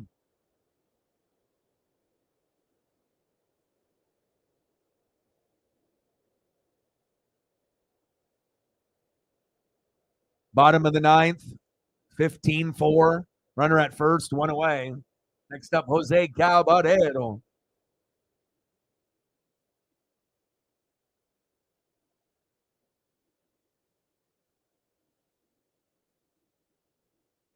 Yeah, it sucks when you know you're going to lose, but you don't want to lose in this type of fashion. Popped back. 1-1 count. Jose batting 240, 3 homers, 18 ribbies in 2023. And if you're watching, shout out to you. It's 10:19 here. Midwest, it's 12:19. And if you're on the East Coast, it's 1:19. Pitch is high, 2 balls, 1 strike. But I am really excited about Money in the Bank. And I'll be watching the Mariner game as well. But we'll do the Money in the Bank as a primary. But I will be covering the Mariner game as well and kind of giving updates and watching that at the same time. So Jose popped up. 2 away.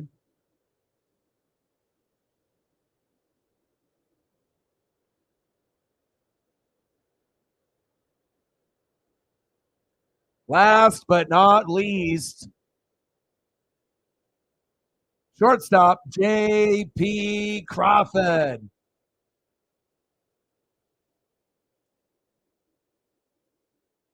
But I think it's good for me being a sport fan to be able to go through the pain, and I think that's why I relate to so many fans. Of course, if you're a bandwagon fan, that's fine. People want to be bandwagon, that's their prerogative. But, when you root for teams and a lot of them don't really do too well, it definitely means more when good shit happens. You go through all the headaches and the fucking yelling and the pain. And then when you have a year like we did last year to be able to break the streak, it really was special. It meant a lot, not only to me, but to a lot of the people here in the Pacific Northwest. And again, we've only had 4 good seasons in like 30 years. 1995, 95 slide, 97 Griffey's AL MVP year, 2001 Ichiro's rookie year. Last time we hosted the All-Star game in last year. So, it's like we're almost kind of like the Detroit Lions of the NFL to a certain degree. But, Mariner fans are very passionate. And we'll never give up on our team. 2-0 pitch. Right down the middle. Takes a strike. 2-1 count.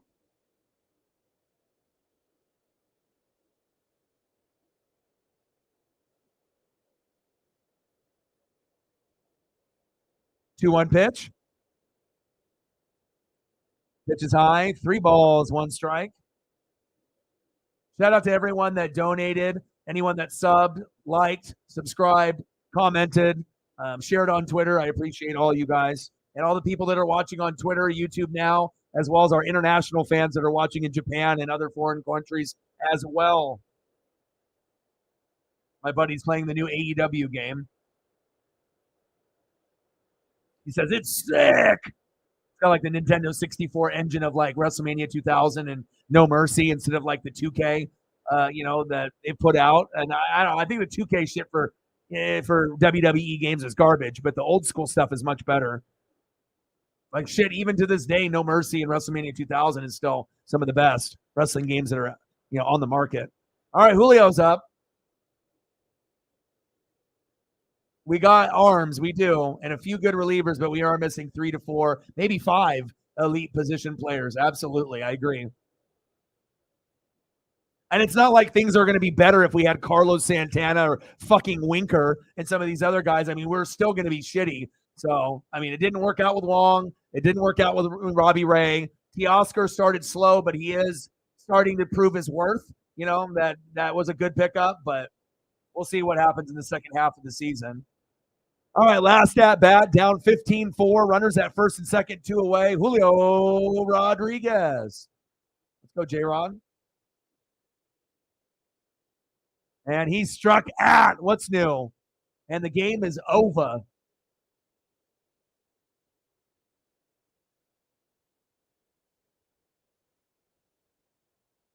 Well, that's not what I don't think anyone expected, but, I'm not a hater whatsoever. The Rays are awesome. And obviously it was a pleasure to do the game. Obviously, I would like it to be closer. Like if it ended up being, 5-4 or 6-4 and we lost, of course we wanted to get the dubs, but one team is a contender and the other is a pretender. I'll let you decide.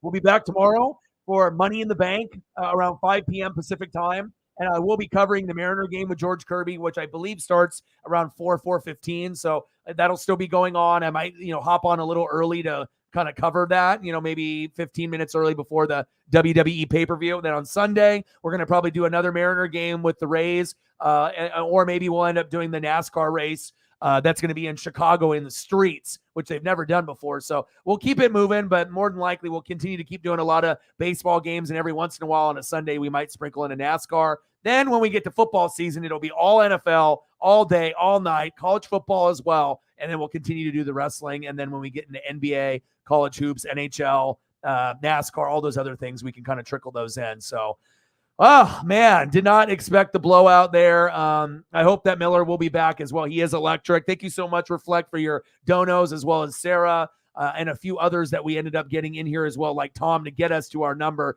Thank you so much to Megan, Sarah, Tom, and Reflect with his 70 that he donated. I appreciate you guys very, very much. And hopefully the next performance we don't get rocked, but don't be shocked if we play tomorrow with Kirby and the same thing happens.